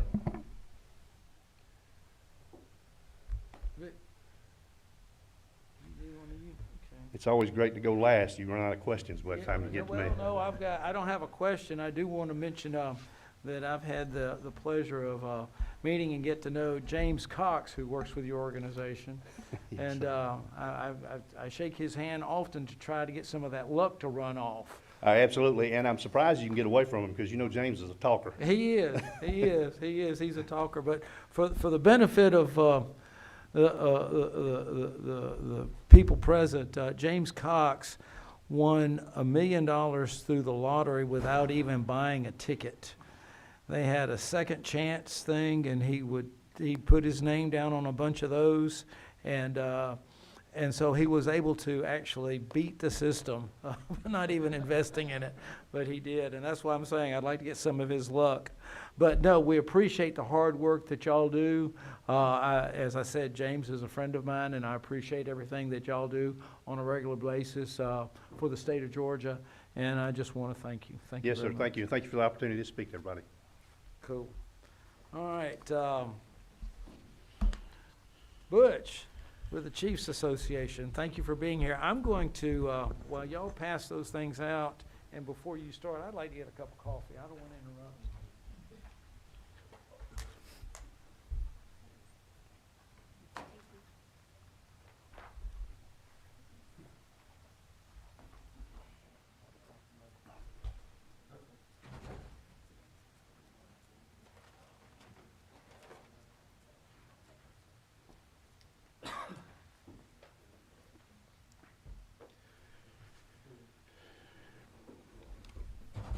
All right, good afternoon, everyone. I want to thank you for the opportunity to speak before the committee this afternoon.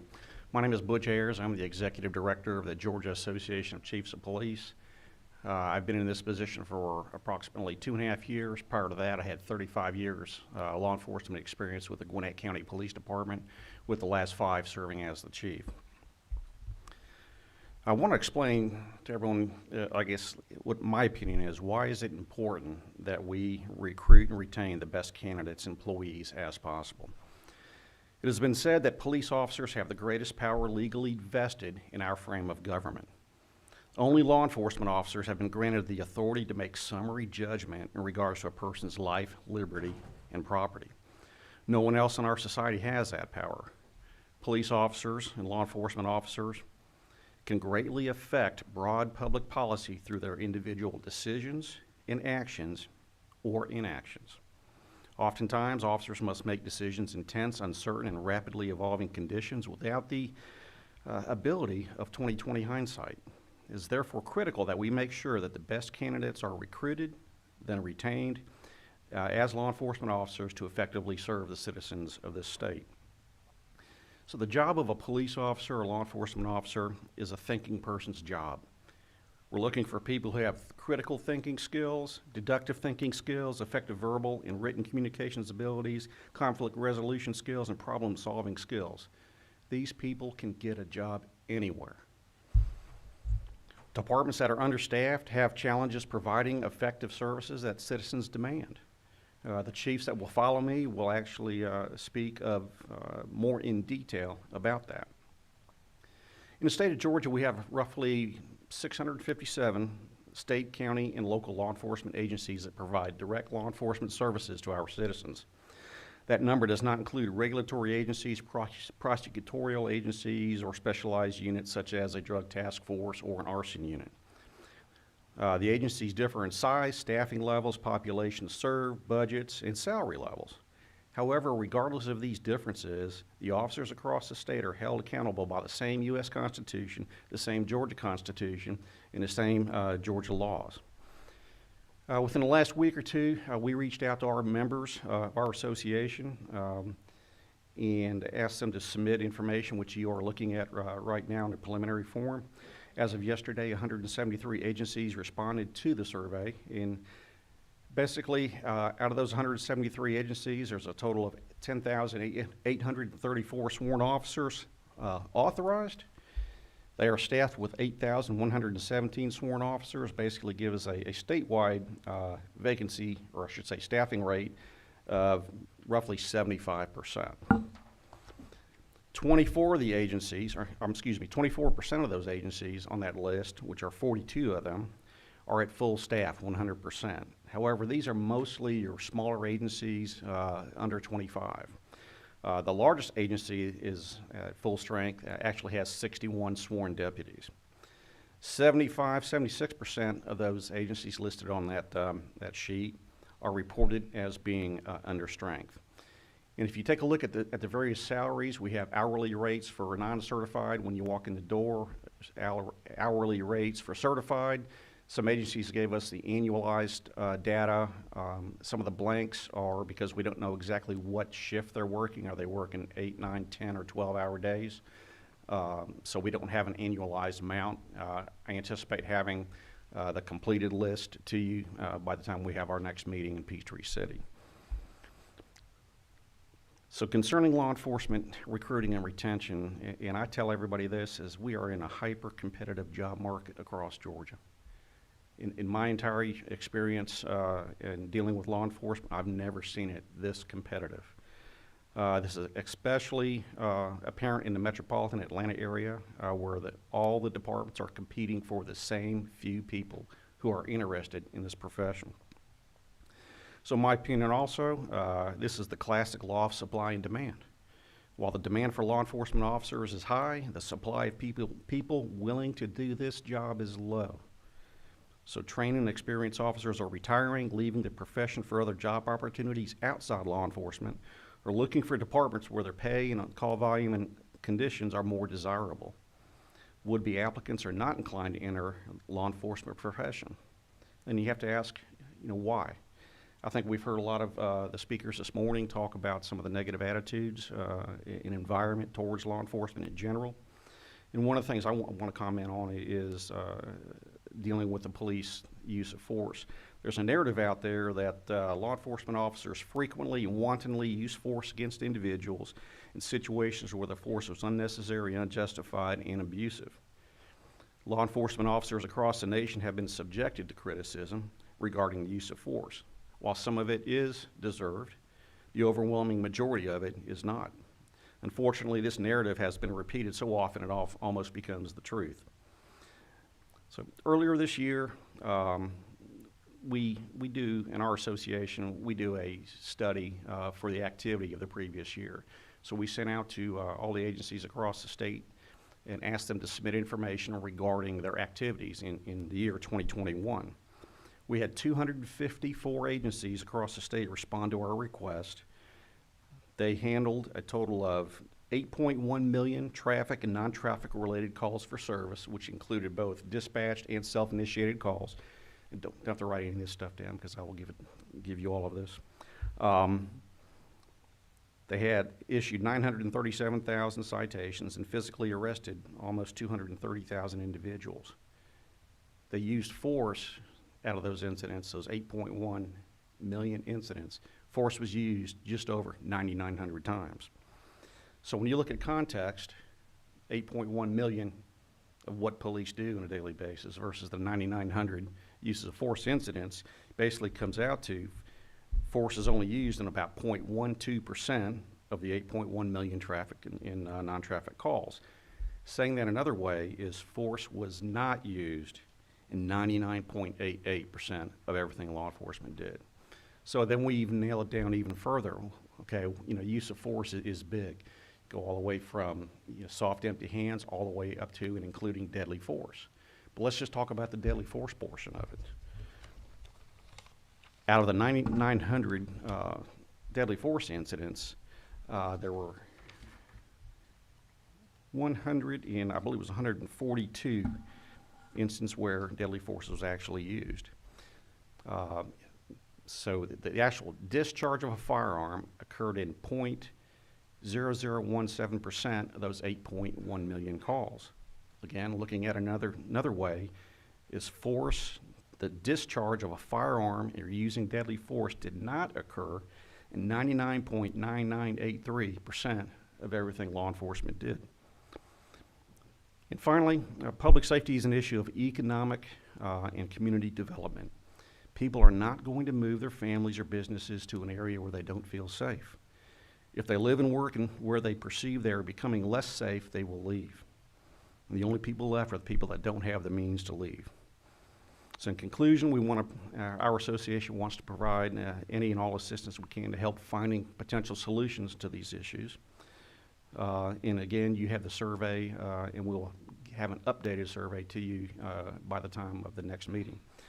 And at this time, I would like to have Chief Mark Scott come forward. Chief Scott is the Chief of Americas PD. He's also the first Vice President of the Georgia Association of Chiefs of Police. Good afternoon. Thank you for allowing us to speak today. I'd like to say thank you on behalf of GACP for your support of law enforcement in this state, for the positive steps that the legislature has recently taken in support of law enforcement, in support of pay hikes for our state law enforcement brothers and sisters. We appreciate that on their behalf. We appreciate the increase of benefits through POA and B, which is very important statewide for our law enforcement officers. Even though it's voluntary, it means a lot to us. So we appreciate your support, and we see it. We recognize it. Like Butch said, I'm the chief here in Americas and serving as first vice president for GACP. Our president, Chief Alan Rowe of Valdosta State University, couldn't be here today, but he's planning on being at the Peachtree City meeting. So he'll get to make some presentations there. We are a small to medium-sized department. Judging by rural standards, we have an authorized strength of 44 sworn officers and 8 civilians. We serve a population of about 17,000 people. And as I was writing this earlier this week, I had some good stuff in here. And everybody in this room has said all of it. I have nothing new to share, except that for us here in rural Georgia at the city and county level, it's even worse. Okay, so the same problems that they're having in the state level, we're having the same thing. I'm authorized for 44 sworn. I got 10 vacancies right now. I got 2 that I just hired that are starting the academy, so that's 12 people that aren't on the street out of my 44, so that's 25% down. I should have 5 detectives. I've had to cut it to 2, put them on the road. I have a special ops unit that does drug and gang enforcement. There should be 4 in there. We've had to cut that down to 2, and we're running 2 vacancies on every shift. So we're struggling just to answer calls, as are most of our local law enforcement across the rural part of the state. I started my law enforcement career in 1989 as a police officer in Thomasville. Started as a patrol officer. I worked there for 20 years. I worked patrol, I worked investigations, worked a little bit on drugs, I was a training officer for a while. I was in charge of recruitment, made it to the rank of captain. During those 20 years there, it was rare that we ever got full strength. We were authorized about 64, I believe, back then. I think they're up to 70-something now. During that 20 years, there were probably 4 different occasions where we were fully staffed for about 2 months. Then somebody would leave and we'd have to start over again. So I say that to say, in 33 years of policing, I've come to know that turnover is normal. It's a tough job. Our profession is hard. A lot of times the officers feel unappreciated and they're going to leave. So we expect turnover. It's normal to constantly be recruiting. We know that there will never be a time that we'll be full. My recruitment officer, who's also my public relations officer, who also teaches great, will never have a time that she doesn't have to recruit and just do community relations. We will always be recruiting. However, it's getting harder and harder and harder to attract them. In the past 12 months, I've had 6 people resign. 5 of them left to go to the private sector and make more money. They're completely out of law enforcement. 1 left to go to another agency, and then another agency, and I think he's on his 3rd one since then. And most of his was personal reasons. I got another one that come January is going to the State Patrol, thanks to their change in the tattoo policy. So all those discount tattoo coupons I've been giving out were useless.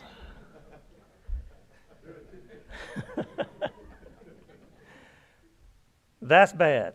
But even worse, there is nobody lined up for a job at the Americas Police Department. The job pool has dried up. We were talking about this last night. We're all fishing out of the same pool of candidates.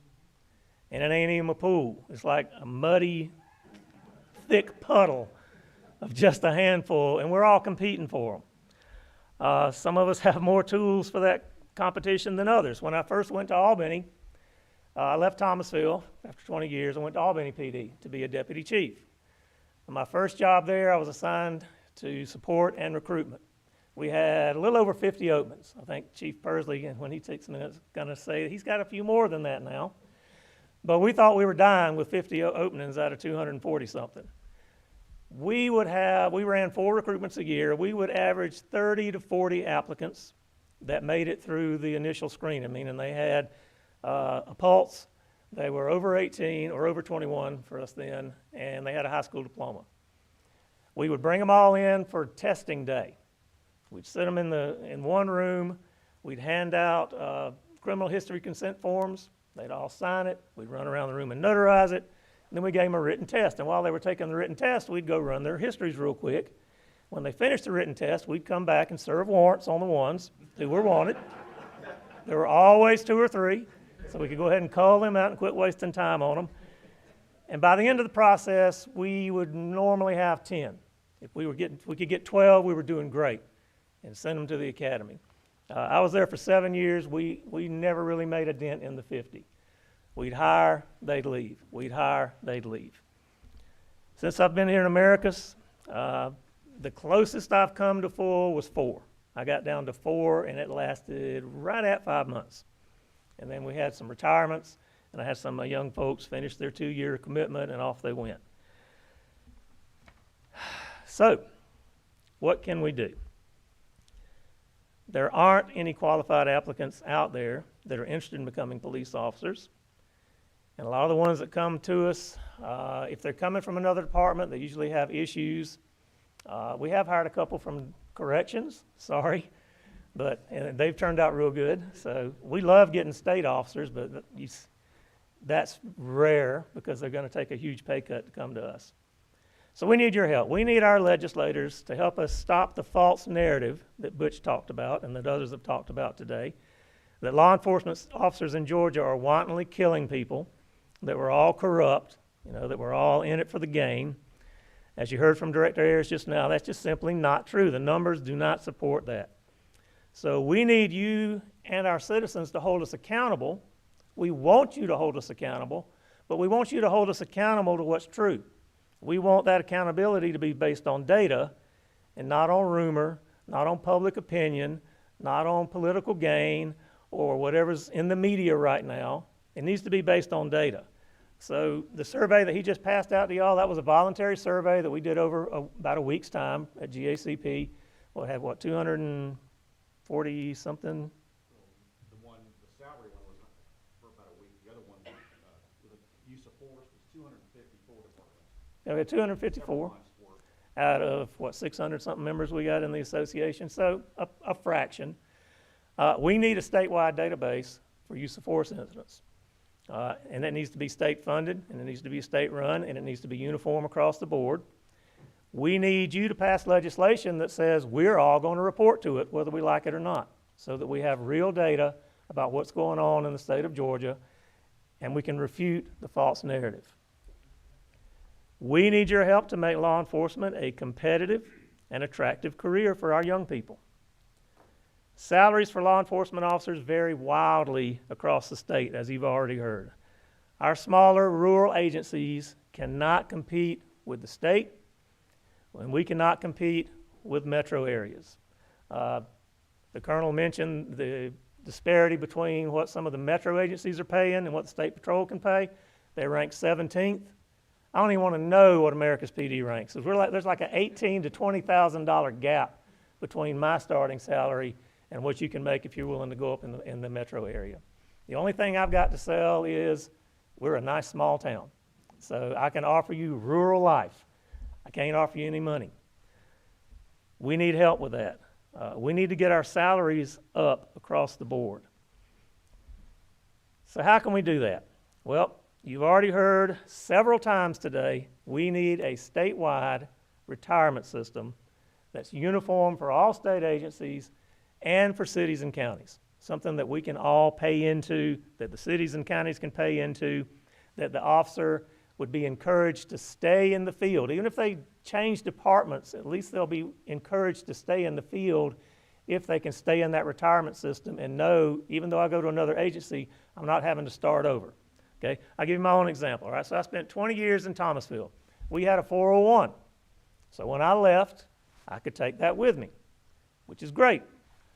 I set it aside, put a little bit in it. I don't even open the statements anymore, because the last 2 years it's been like holding water in a sieve. It's just, so I'm not counting on that for retirement unless something great happens with the economy. Okay, so I go to Albany. They have a defined contribution or a defined benefit. I stayed there 7 years, right? When I was there, you had to be 10 years to get vested. So I never vested. So they gave me a check for the amount that I had put in for 7 years, which wasn't much. Put that in the 401 so it could go out the sieve with the rest of it. Now I'm here in Americas. We also have a defined benefit. Been here 6 years. I'm hoping they'll let me stay a few more. At best, luckily we vest at 5, so I'm good there. I might draw 22, 23% of my salary when I retire here, but you know, I'll be working till I'm 75 years old, y'all. Just trying to be able to retire. If we had a statewide retirement system, at least I wouldn't have to start over every time and zero everything out. And I know what you're thinking. Well, you could have stayed in Thomasville, and you're right. I could have, but like a lot of people, I wanted to do better. You know, you get to a certain rank sometimes. My chief was 2 years older than me. He wasn't going anywhere. I could either stay there and retire as a captain, or I could move on. Okay, so, and that's what I had to do. We need to further enhance the Peace Officer Annuities and Benefits Program. That would be a great benefit to us. So you helped us on that before, and we need to keep working on that. We need to keep increasing those investments. We need to find a way for the state to fully fund that for us. I'm not going to mention the fire, but along those same lines. There's been some conversation about reducing or eliminating state tax for sworn officers. That's a great idea. We would certainly appreciate that, and it would be of great benefit. The biggest benefit is going to be for us to get our city and county agencies up to a par with everybody else across the state. And I know as state legislators, you can't tell the cities and the counties what they're going to pay. But there are some things you could do. So if we look at the federal system, Department of Justice COPS grant. I can write a grant application to the COPS office right now and ask for funding for additional officers. I'm not going to, because I don't need additional officers. I can't fill the positions I got now, so COPS money doesn't help me. But what if the state could offer a similar incentive or grant to cities and counties to help them raise law enforcement salaries over a period of 3 to 5 years, with the understanding that at the end of the grant period, they have to maintain those new levels, okay? So they would have state money to help them get where they need to be, and then they would have a period of 3 to 5 years to figure out how they're going to keep that funded when the grant runs out. There's a lot of things like that that I think the state can do to help us on the local level. Representative Chokus mentioned our school teachers. My wife's a school teacher. She's been teaching almost as long as I've been policing. She has worked for 8 different school systems over her 30-year career. Some of those she changed to advance her career. Some of those she changed because the school system changed and merged. Some of those changes, 3 of those changes were made because she followed me where I went. Thankfully, I'm glad she came with me. The good thing for her, though, is every time she moved, her retirement didn't change. She had the same health insurance benefits, and she knew what her salary was going to be based on her years of experience and her educational level and the certifications that she'd gotten. So, yes, some of the school systems gave supplements. The cities and counties can give supplements if they want to go above the bar. But if we can set a minimum bar for professionals like school teachers, we ought to be able to set a minimum bar for compensation for our professional law enforcement officers. And I'll leave you with my part on this. Nobody who wears a badge in the state of Georgia should have to be on public assistance to try to make ends meet. And we have full-time sworn police officers in the state of Georgia who are on public assistance because they can't pay the bills. Anybody have any questions? Thank you for your time. Chief Snyder's going to come up and talk about what it's like to be a chief at a small agency. Hold on, Chief. I know we have some questions. Go ahead. I'm sorry. Bill?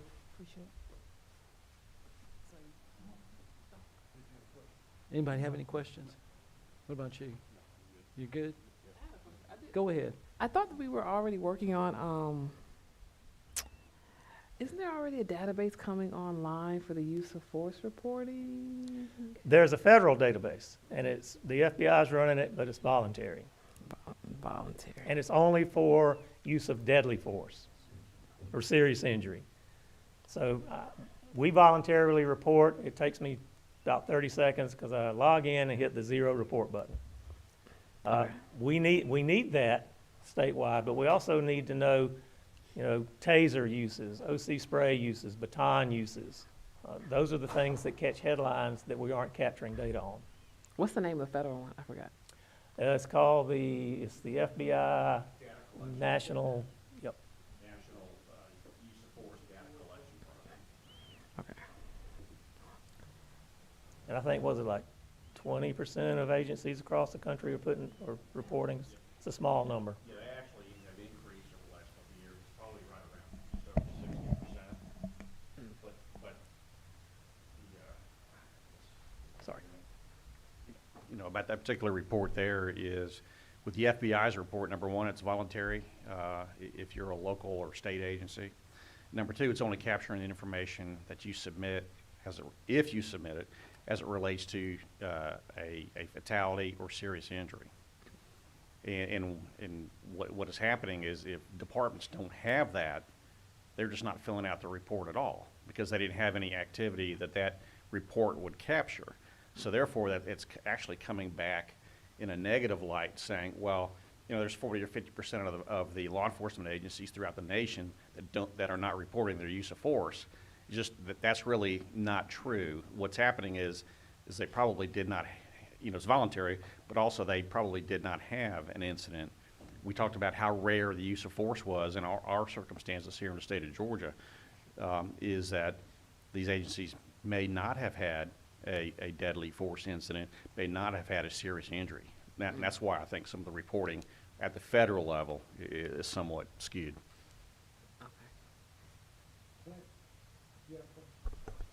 Well, I do. And Chief, this is my chief, obviously. I'm grateful for your presentation. The question I've got involves the effectiveness of your officers when you have such a high turnover rate and you're dealing with community policing. Could you kind of talk about how that, when your turnover, they don't have an opportunity to actually develop the relationships that they need to develop for community policing? They're tired. We have a handful of veteran officers left, and as Representative Choka says, I'm his police chief, we're his police department, and we work closely with him on a lot of stuff with his businesses. And he'll be the first to tell you, we have 3 or 4 officers who've been here a while. He'll have an incident in the store, they'll look at the video and say, oh, that's Joe Blow. Known him for years, and we go pick him up, and case done. The young officers, they don't have a clue who that is. So they're got their cell phones out trying to video the video, and then they're sending it to Sergeant Smith to see, you know who this is, to make me look good real quick. But you're right, because of the turnover, they're not developing those relationships like they should be. They're not really investing in the community like they should be, and because we're so short, we're not doing the community activities that we used to do. Like I said, I got one person who's dedicated to community relations, but she also teaches the GREAT program, and she's also my recruiter. So she does all the background checks and all that. So the amount of time we have pretty much, well, COVID didn't help us. We curtailed a lot of our neighborhood watch meetings and in-person meetings during COVID, and it's been hard to get that back because people kind of got used to doing everything online, so getting that personal touch has been difficult. But we are using some online platforms to try to keep those groups at least communicating with each other. You do? Okay. One more. What is your department's annual budget, just approximately? It's about 1.8 million. Okay. And most of that is salaries. Thank you. Mm-hmm. Anybody else? Good. Chief, thank you. Thank you for your presentation. Yep. Cool. Thank you, Chief Scott, members of the committee. Like Chief Scott said, I'm from a small department. We serve a little over 1,000 people. My department size is slotted for 8 people. I have 6 sworn officers right now. The majority of those are part-time positions due to the fact that I can't really afford to compete with the hiring of any other full-time positions. And I'm kind of in the same boat with Chief Scott. Had this whole nice presentation that's already been covered. For kind of first time I feel sorry for the Sheriff's Association. They're going last, no offense, Sheriff Hancock. There was a study done throughout the nation. I'm just going to throw some figures at y'all. The average salary for a police officer in the United States is $56,897 a year. The bottom end of that is $33,300. The top 20% is almost at $100,000. The median or average salary for a police officer in the United States is $56,900. I don't make that as a chief. I'm sure none of your officers, there's a zone there. Once you get kind of further south in Georgia, the prices go down as far as police work. And then you get to Florida and they go back up. So we're kind of in that gray area there, so to speak. As far as lowest annual police salaries nationwide, Georgia ranks 6th, according to Forbes, behind Mississippi at number 1. Arkansas is number 2, Louisiana at number 3, South Carolina at number 4, and West Virginia at number 5. Out of those 5 states that rank lower than Georgia, the big thick handout that I gave y'all has got retirement benefits for each state listed on it.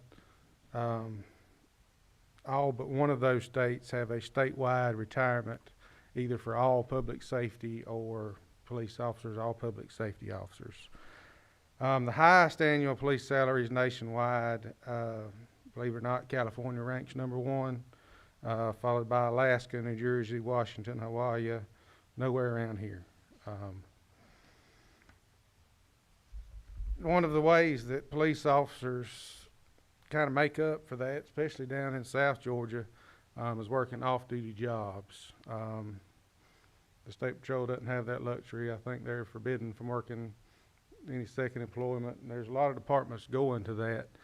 But that also takes a toll on their family life and everything else. So a salary increase would benefit officers in that way too. They wouldn't have to work a second job to take time away from their family, be more of a burnout on themselves. Also the benefits, higher retention rates, better qualified candidates, better educated candidates, hiring, promotions, become more competitive, basically all the stuff that's already been said. I am going to read my conclusion. In a true private sector, selling goods and services, the term "you get what you pay for" might seem cliche, but it's certainly applicable to law enforcement. When police officers are well paid for the danger they are placed in daily, as well as improved equipment, training, and education, the ultimate result is a better product for the community they serve. When the above-mentioned points are substituted with cost-effective budget cutting, the public receives a substandard product. This should be unacceptable to any local government entity that truly strives to improve or maintain community confidence and trust. The bottom line, you wouldn't hire a photographer for $5 an hour without expecting subpar pictures. So, that's all I've got. Gotcha. Any questions? Very good. You got off easy. Thank you. Thank you. Oh, I'm sorry. Chief Persley, Albany, Georgia. Good afternoon, everyone. My name is Michael Persley. As I mentioned, I'm the Chief of Police of the Albany Police Department. I've been in law enforcement. This December will be 29 years. But something common about my household, my wife is also in law enforcement, but she works for the Department of Community Supervision, and she started out with the Department of Corrections. So from our standpoint, we both see how we're affected by law enforcement. She's a chief as well, but she will have 30 years, and she's been a chief longer than I am, so I'm the junior chief of the household. Mr. Ward, you can use that one. Okay, thank you. A lot has been said today, but what I want to bring to you are some solutions. So a couple of things was mentioned about the state retirement for law enforcement officers and considering about a reduction in state income tax for law enforcement. Some people will feel strange about that, but you know, once you wear the badge, once you serve in this field as public service, it means a lot. Well, statement was mentioned earlier, a question about the quality of life for the officer. Well, we have to consider the quality of life for the family member. I've hired officers who are from out of state. The officers loved working for the city of Albany. It was exciting, but their spouses hated it. And one thing we had to take into account is that when we hire an officer, we hire their family as well. So people want to know, where do I go to take my children to school? Where do I go to shop? Where can I go to church?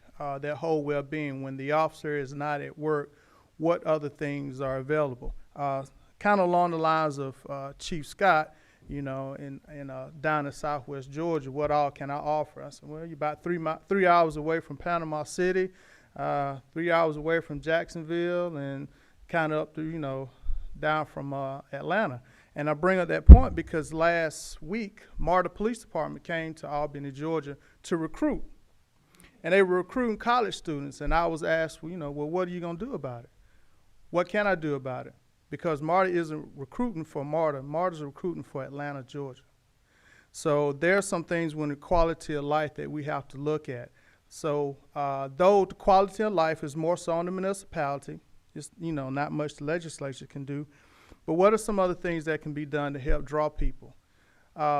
Years ago, right after I started, I believe the Department of Defense had two programs. One was called Troops to Cops, and the other one was Troops to Teachers.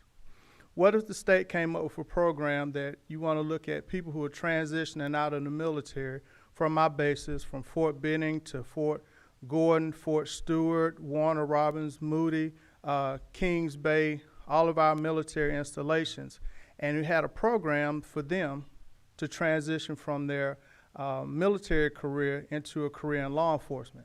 The state of Georgia currently has through Post Council, that they operate a system, a process where if you have the military occupational specialty is comparable to law enforcement, you have easier chance to get in.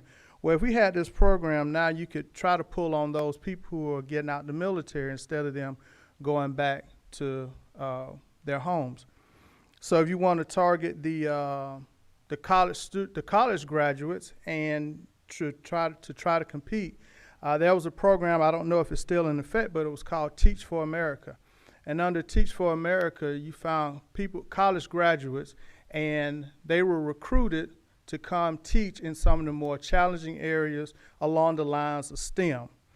What if we did the same thing for those who were in the criminal justice, psychology, sociology, any other fields that could be comparable to, that would help out in law enforcement? So that way, when they are recruited out, some of their student loan debt could be forgiven, but it's a part of them getting involved in the workforce.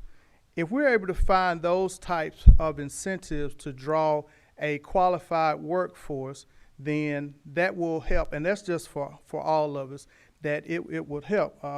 I'm also a retired member of the Georgia Army National Guard, and one of the things that the Army does is called branch detail. You come in your first couple of years as I retired as a captain.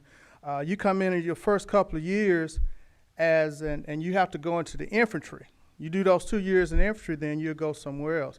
If we had a program the same, if you want to be a police officer, okay, fine. You come, go to Americas, go to Norman Park, come to Albany, Montezuma, wherever, but you'll have those 2 years, and it gets more people in, and some of them may want to stay. What if the legislature had a program that you could offer housing stipends for those who work in some of our most challenging areas? Now, I would say the cost of living in Albany, Georgia is nowhere near the cost of living in anywhere else outside of Southwest, well, above Columbus, Macon, and Savannah. But thinking about it, on the salaries, we talked about the salaries. Well, these people have to live off the salaries. And remember, if we're hiring an officer, you're hiring their family.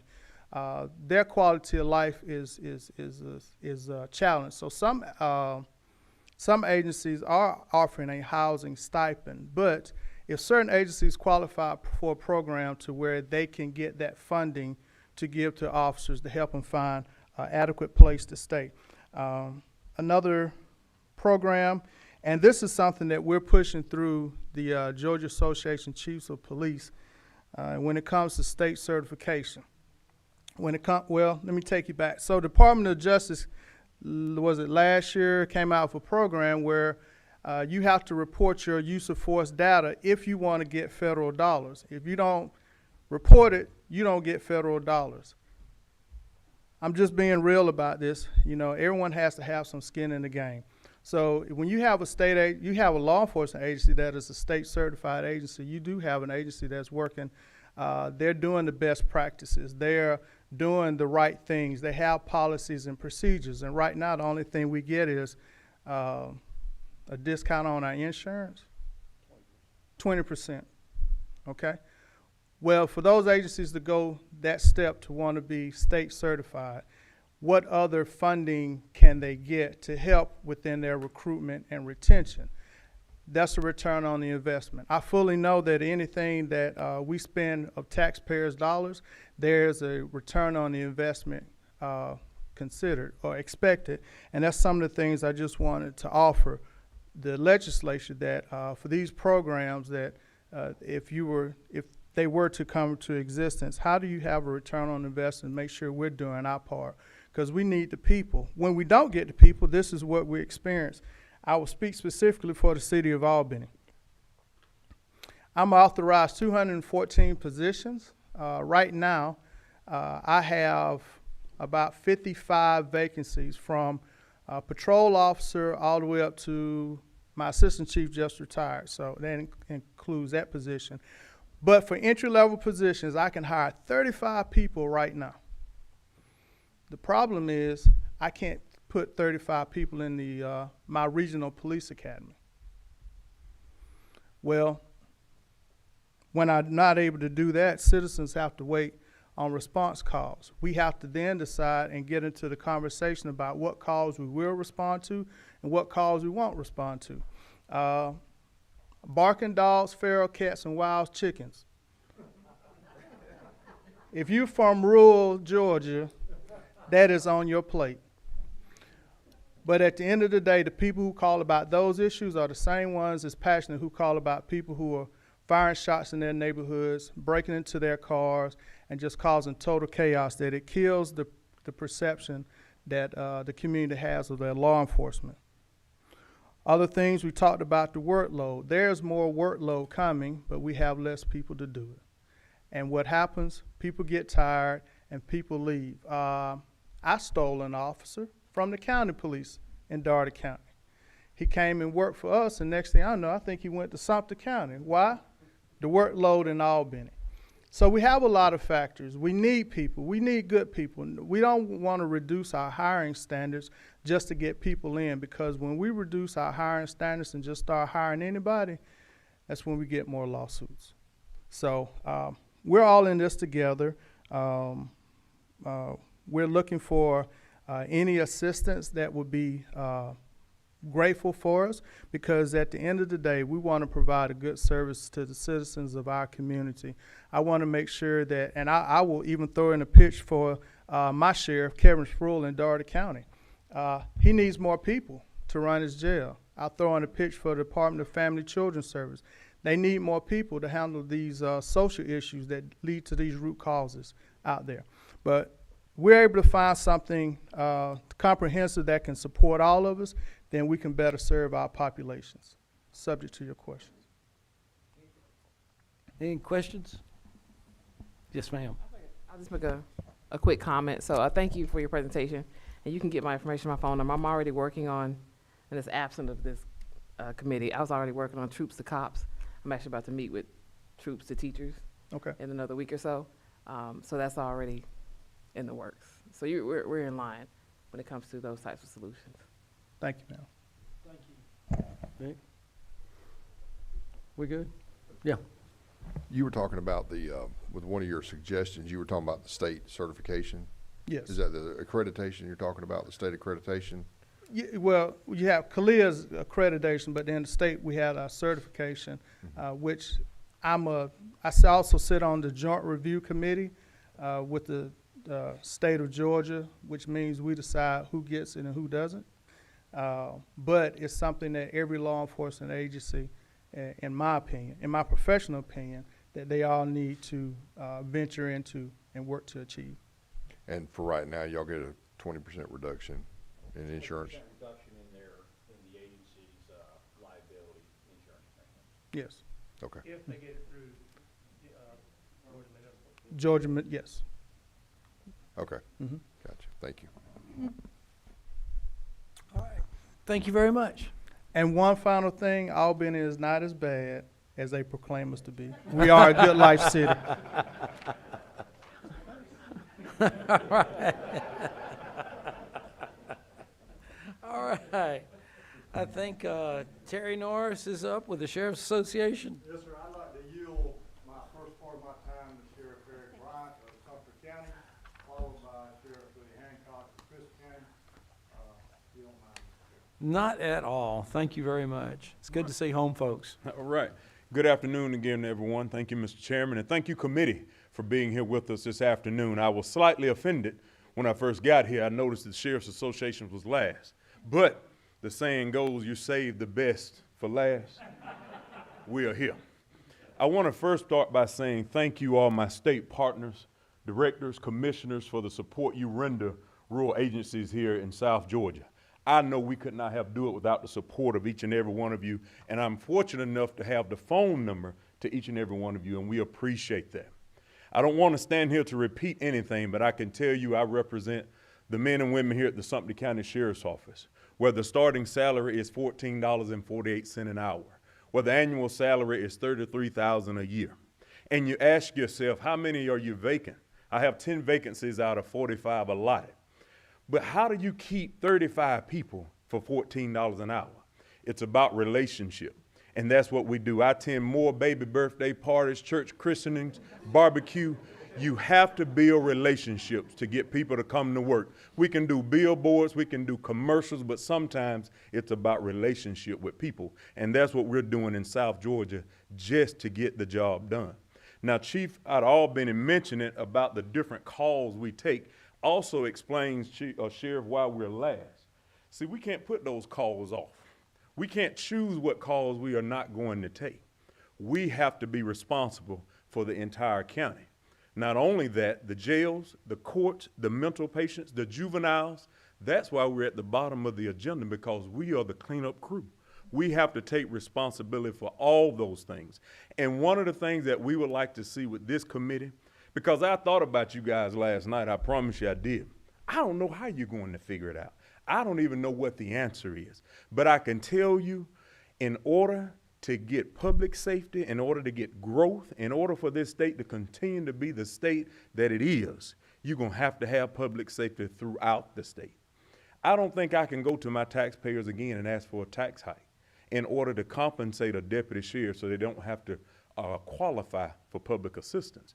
But that's what we're up against here in rural Georgia. We're up against not only the sheriff wearing a white shirt just because today's occasion, but also have to respond to calls of service. And that's what we're up against in rural Georgia. And maybe something uniform across the state, that may be the answer. Funding source, where is it going to come from? That's why you all on the committee. But what I say to you all is that it is critical. It is to the point now in South Georgia where if nobody answers that call, then we lose control.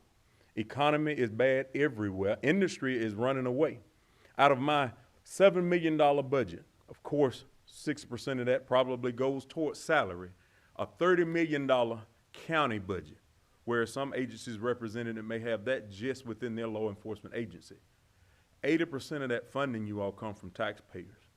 And I don't know how much more they'll be able to take before they find somewhere else to go, usually another state, to live in to avoid taxes. So again, they know they're going to have to pay taxes, but we have to be creative.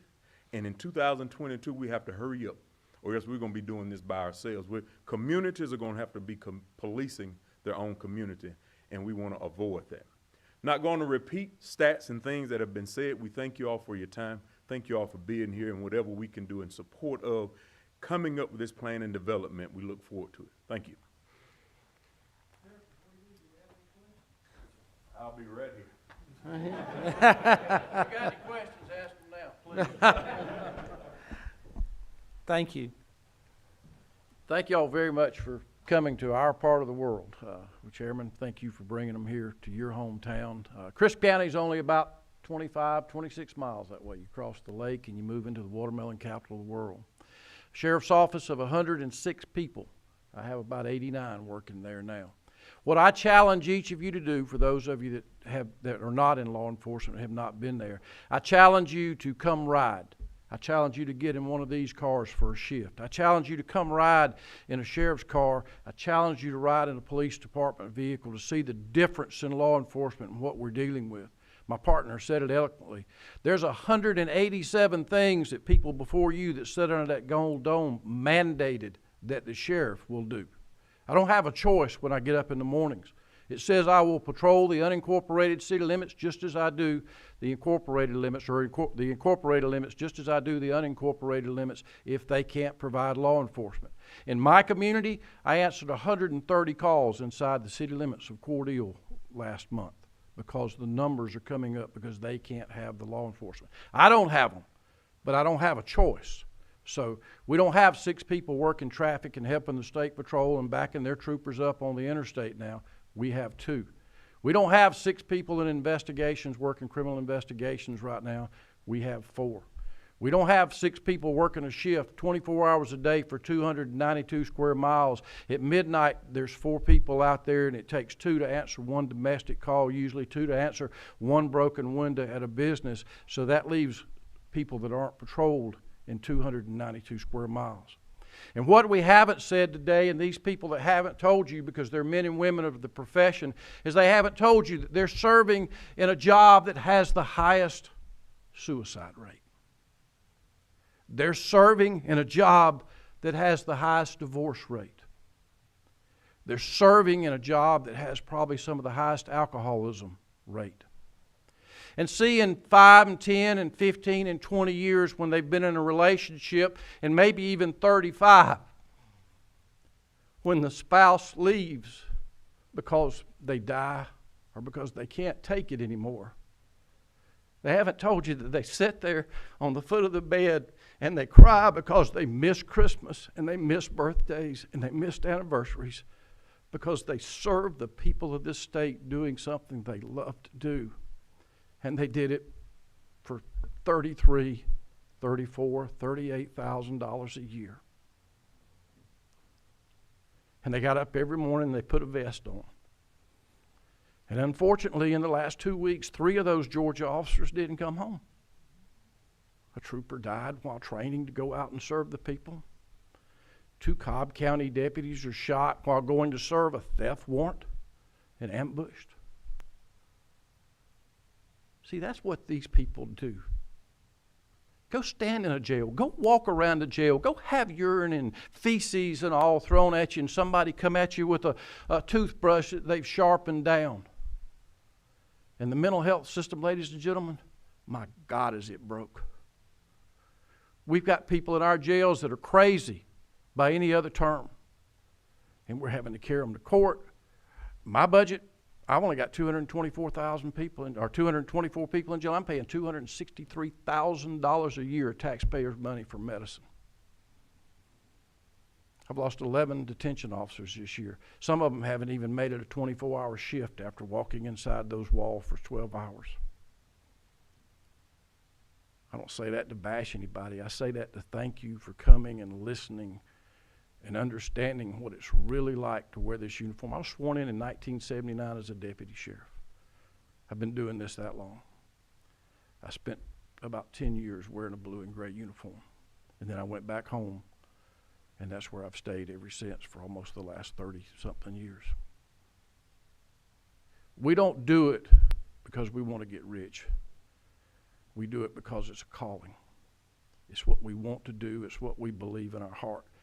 But we do have the right to feed our families and our children, not have to be on peach care because we chose to serve the people of this state. God bless you.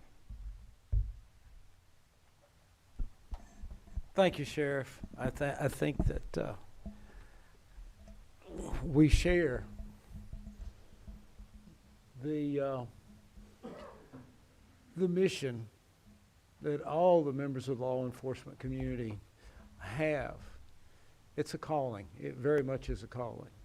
And I know the members of the committee have seen a lot of different things today, and we do appreciate everyone's service and everyone's passion. So with that, Terry?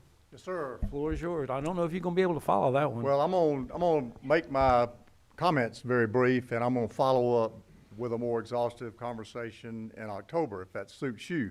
I will say this, thank you both. I hear this all the time. I'm sure, Butch, you do too.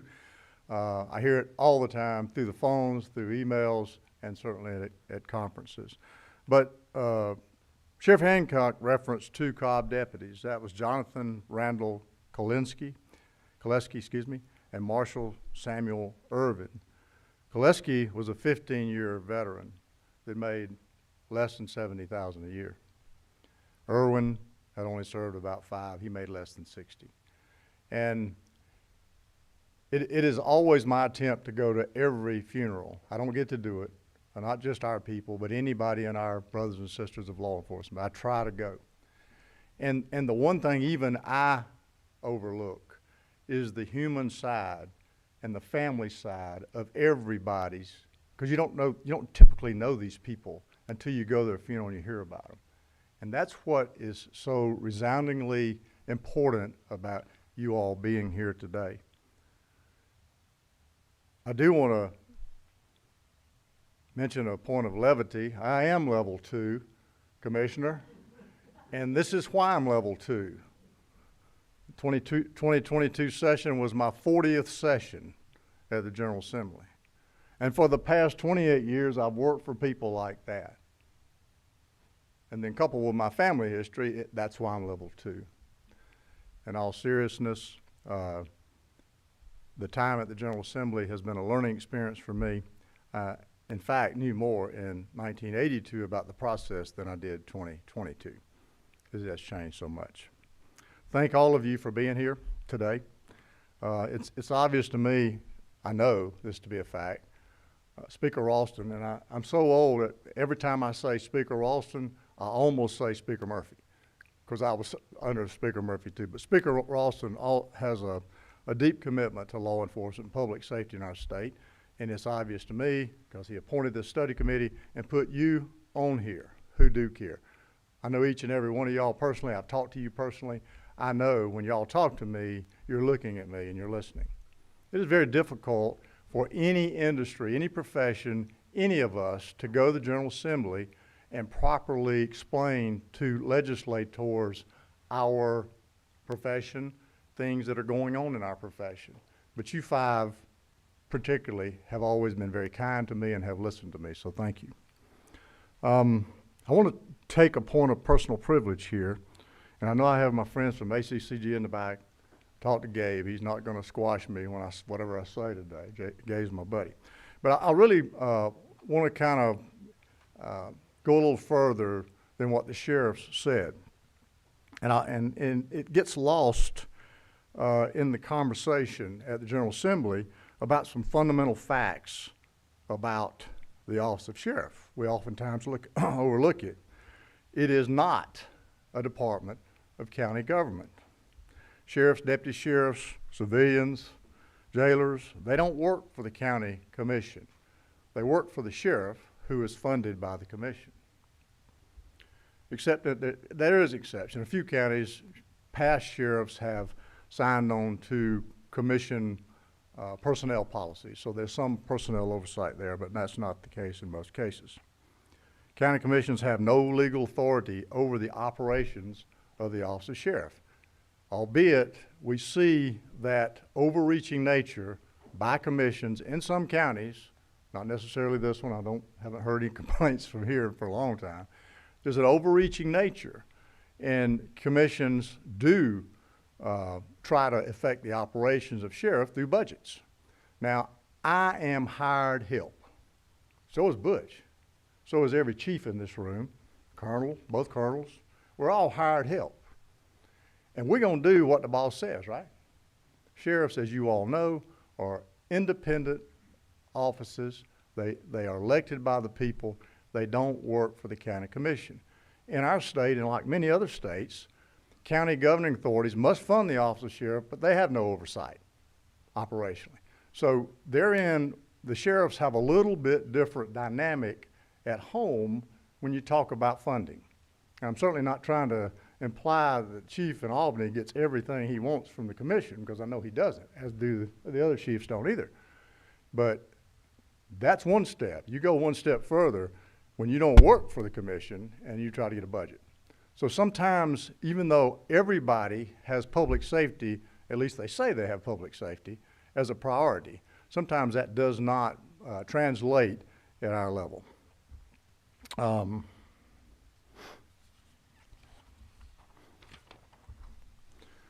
So most of us remember in 2016 when Governor Deal, in about November, September, I can't remember, announced that he was seeking additional salaries, raises, et cetera, for state officers.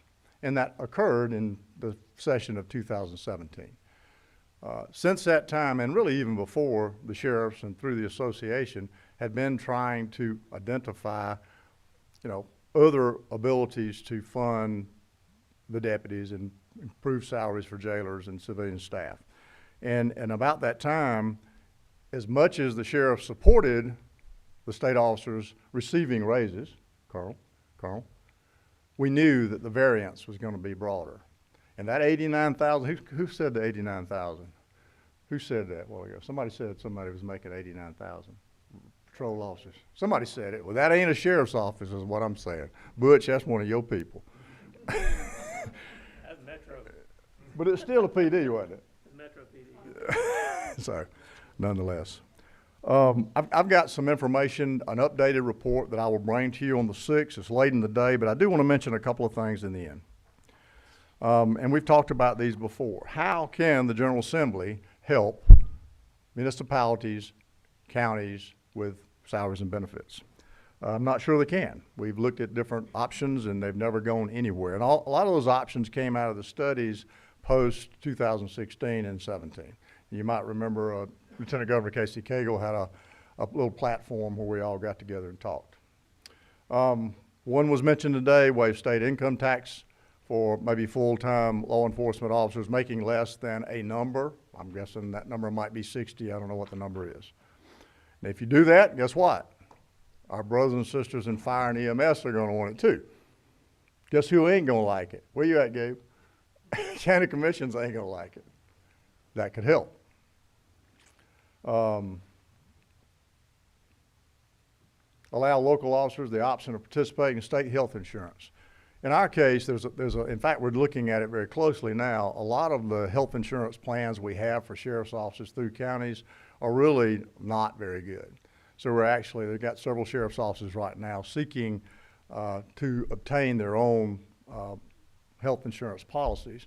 But if they had the option of joining the state plan, it might help as well. And this actually is what I was talking about with Gabe. Waive property taxes for the officers that earn less than amount. Local option sales tax. We talked about creating a local option sales tax that goes directly into salaries and benefits for officers. And we also learned at the time, many counties, there's not enough sales tax to even make a difference. So there had to be some sort of statewide pool if you did that. The portable retirement has always been on the horizon. Florida has a great one. Everybody has mentioned that. Sometimes I call them they're actually Georgia sheriffs, but I call them the North Florida sheriffs because they're always talking about this Florida portable system. And colonels, y'all not gonna like this one. We'd like to propose, and we'd like for you to carry this legislation, Mr. Chairman. We'd like to propose that no state agency could hire a local officer until 5 years had expired after he'd worked for that agency. Amen. And I'll have some more, but in the interest of time, I know everybody's ready to go home. I'd love to talk to you more, and I do have some information I'll bring on the 6th, I believe it is, in Peachtree City. Thank you for your time, and thanks for your friendship. Thank you. Members of the committee, are there any more questions? Yeah, Bill. I just, since it's been brought up a couple times, even jotted some of them down, just really a challenge that's been brought up. Commissioner Ward mentioned that I've been to all the prisons. We all have 3 or 4 inches worth of handouts. Really challenge everybody on this committee to, everybody's got a state prison within 30 minutes of where they live. Gypstick on October 17th is offering a quote ride along there at Gypstick training. I've done that twice, got to drive a car as fast as I could. And then got to ride along and saw how slow I was. I got to do the virtual training shooter drill where you have about 1/3 of a second to determine if that guy is pulling out a gun or a knife. And so it really gives perspective. I've done the community service, as Michael mentioned. Got lucky, and it was sex offender day, so I got to visit every sex offender in my county. Was very eye-opening. Been on the black boats at DNR. I think the only thing I haven't done is ridden along with the Department of Revenue. So whenever y'all are closing down a still in South Georgia, call me.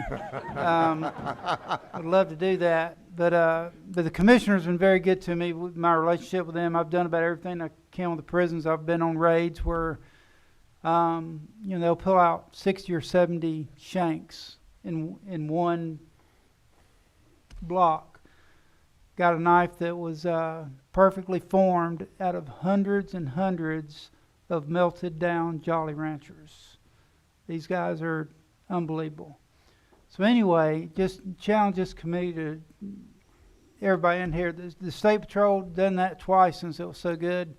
You haven't lived until you're doing 107 on a 2-lane dark road in the rain chasing somebody.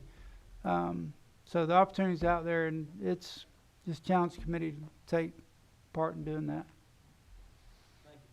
Thank you. Do you have anything? Sure. Yeah, I just want to make one or two comments. But first of all, I want to thank you for the friendship as well. We've known each other for a very long time. And between him and the Georgia police, the chiefs of police, and a few other entities were very instrumental in even me passing a bill and getting the governor to sign it. And I say that to say things can happen. This doesn't have to be just a talking point. These things can actually happen. And when I say that we were in the trenches together, it's countless meetings and late night phone calls to make stuff happen, and it can be done. I have worn both uniforms. I wore the police and the sheriff when I worked backgrounds, internal affairs, fugitive unit, kicking in the doors and that kind of thing. So I understand all aspects of it. For the sheriff, I understand you as well. I have lost a friend or two to either suicide or alcoholism. One of the best snipers I've ever met, he had to go because of alcohol problems. So I'm very familiar with the human side of this. And I like to, my philosophy with law enforcement, and I try to take it into police, into politics as well. When people call 911, they don't ask for a Democrat or Republican. They just need help. And I treat that concept the same way when it comes to politics. When people come to me, Democrat or Republican, I have them both in my district. I don't care who you are, you need help, you need help. And so here, same thing applies in this room. I don't care who you are, what color your uniform is. If you need help, you just simply need help, and we are here to help. So I just wanted to say that some of the initiatives some of you all are mentioned are actually already being worked on.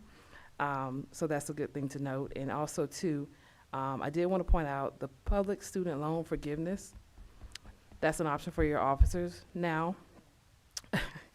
But at the federal level, they've changed all the rules. So if you've been policing in any capacity in law enforcement, so I think it's like since 2008, they're going to be forgiving your student loans or a certain amount. And that's separate from what the president just announced. It's called a PSLF form. You have until October 31st. You and your officers can turn that in to cut down on your loan debt that you have. It's called PSLF. They've changed the rules. You can be in law enforcement. I think they've even removed how much time you have to be in law enforcement. That is an option for your officers right now, so I just wanted to make sure I said that as well. Thank you. Vic? No questions. No questions? Clint?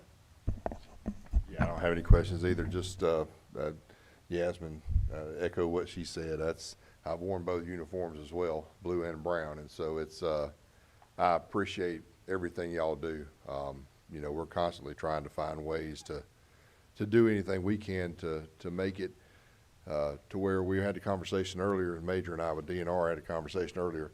You know, not only should an officer not have to have their child on peach care when they're doing this job, they shouldn't have to go out and work 2 or 3 jobs. You know, my nephew worked for Butts County and had to work last Friday, Civil and Warrants Division, got home, took a 1-hour nap, went and worked all night Friday night, doing a part-time job just to pay, you know, the bills.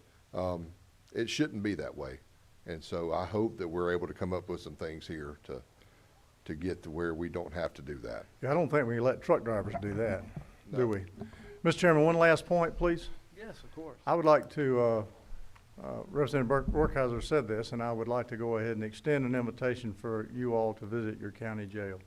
I think, obviously, we've got a lot of the same issues that the commissioners do, both DJJ and corrections in the county jails. We're not typically configured in the jail setting to do a lot of the things we need to do. Mental health, for instance, there are very few jails in the state that have a mental health ward. So I would encourage you to do that and would appreciate it if you would. And if any help needed in setting that up, I'd love to do it. So thank you. Thank you. Thank you, Terry. In conclusion, the first thing I want to do is I want to thank South Georgia Tech, of course, for providing the facility and the lunch. And then second thing, I want to thank our legislative staff, Courtney, Stewart, and Justin. Thank you for being here, making the trip down and assisting. We appreciate the job that you do as well. And to our law enforcement family, and I say that sincerely, our law enforcement family. Thank you for the job that y'all all do. Thank you for the presentations that y'all made. You've given us a lot of food for thought and some ideas that we can take back to Atlanta and work on. And we will be having another meeting on October 6th, and we'll be getting in touch with you. And we want all the presenters, if they want to bring other people to continue the presentation, or if they thought something else triggered their minds during this conversation, to bring that back to us on October 6th. And y'all be getting correspondence on that. And I appreciate the sacrifice, and the members of this committee appreciate the sacrifice. Our governor and our speaker appreciate the sacrifice that you and your families make on a day-to-day basis. And I just want to thank you all on behalf of my committee members and in my capacity in the state. Thank you very much for what y'all do on a day-to-day basis. And stay in touch. Please stay in touch. We work for you guys. So, with that being said, meeting adjourned. Thank you. Cool. That was great, Courtney. Thank you.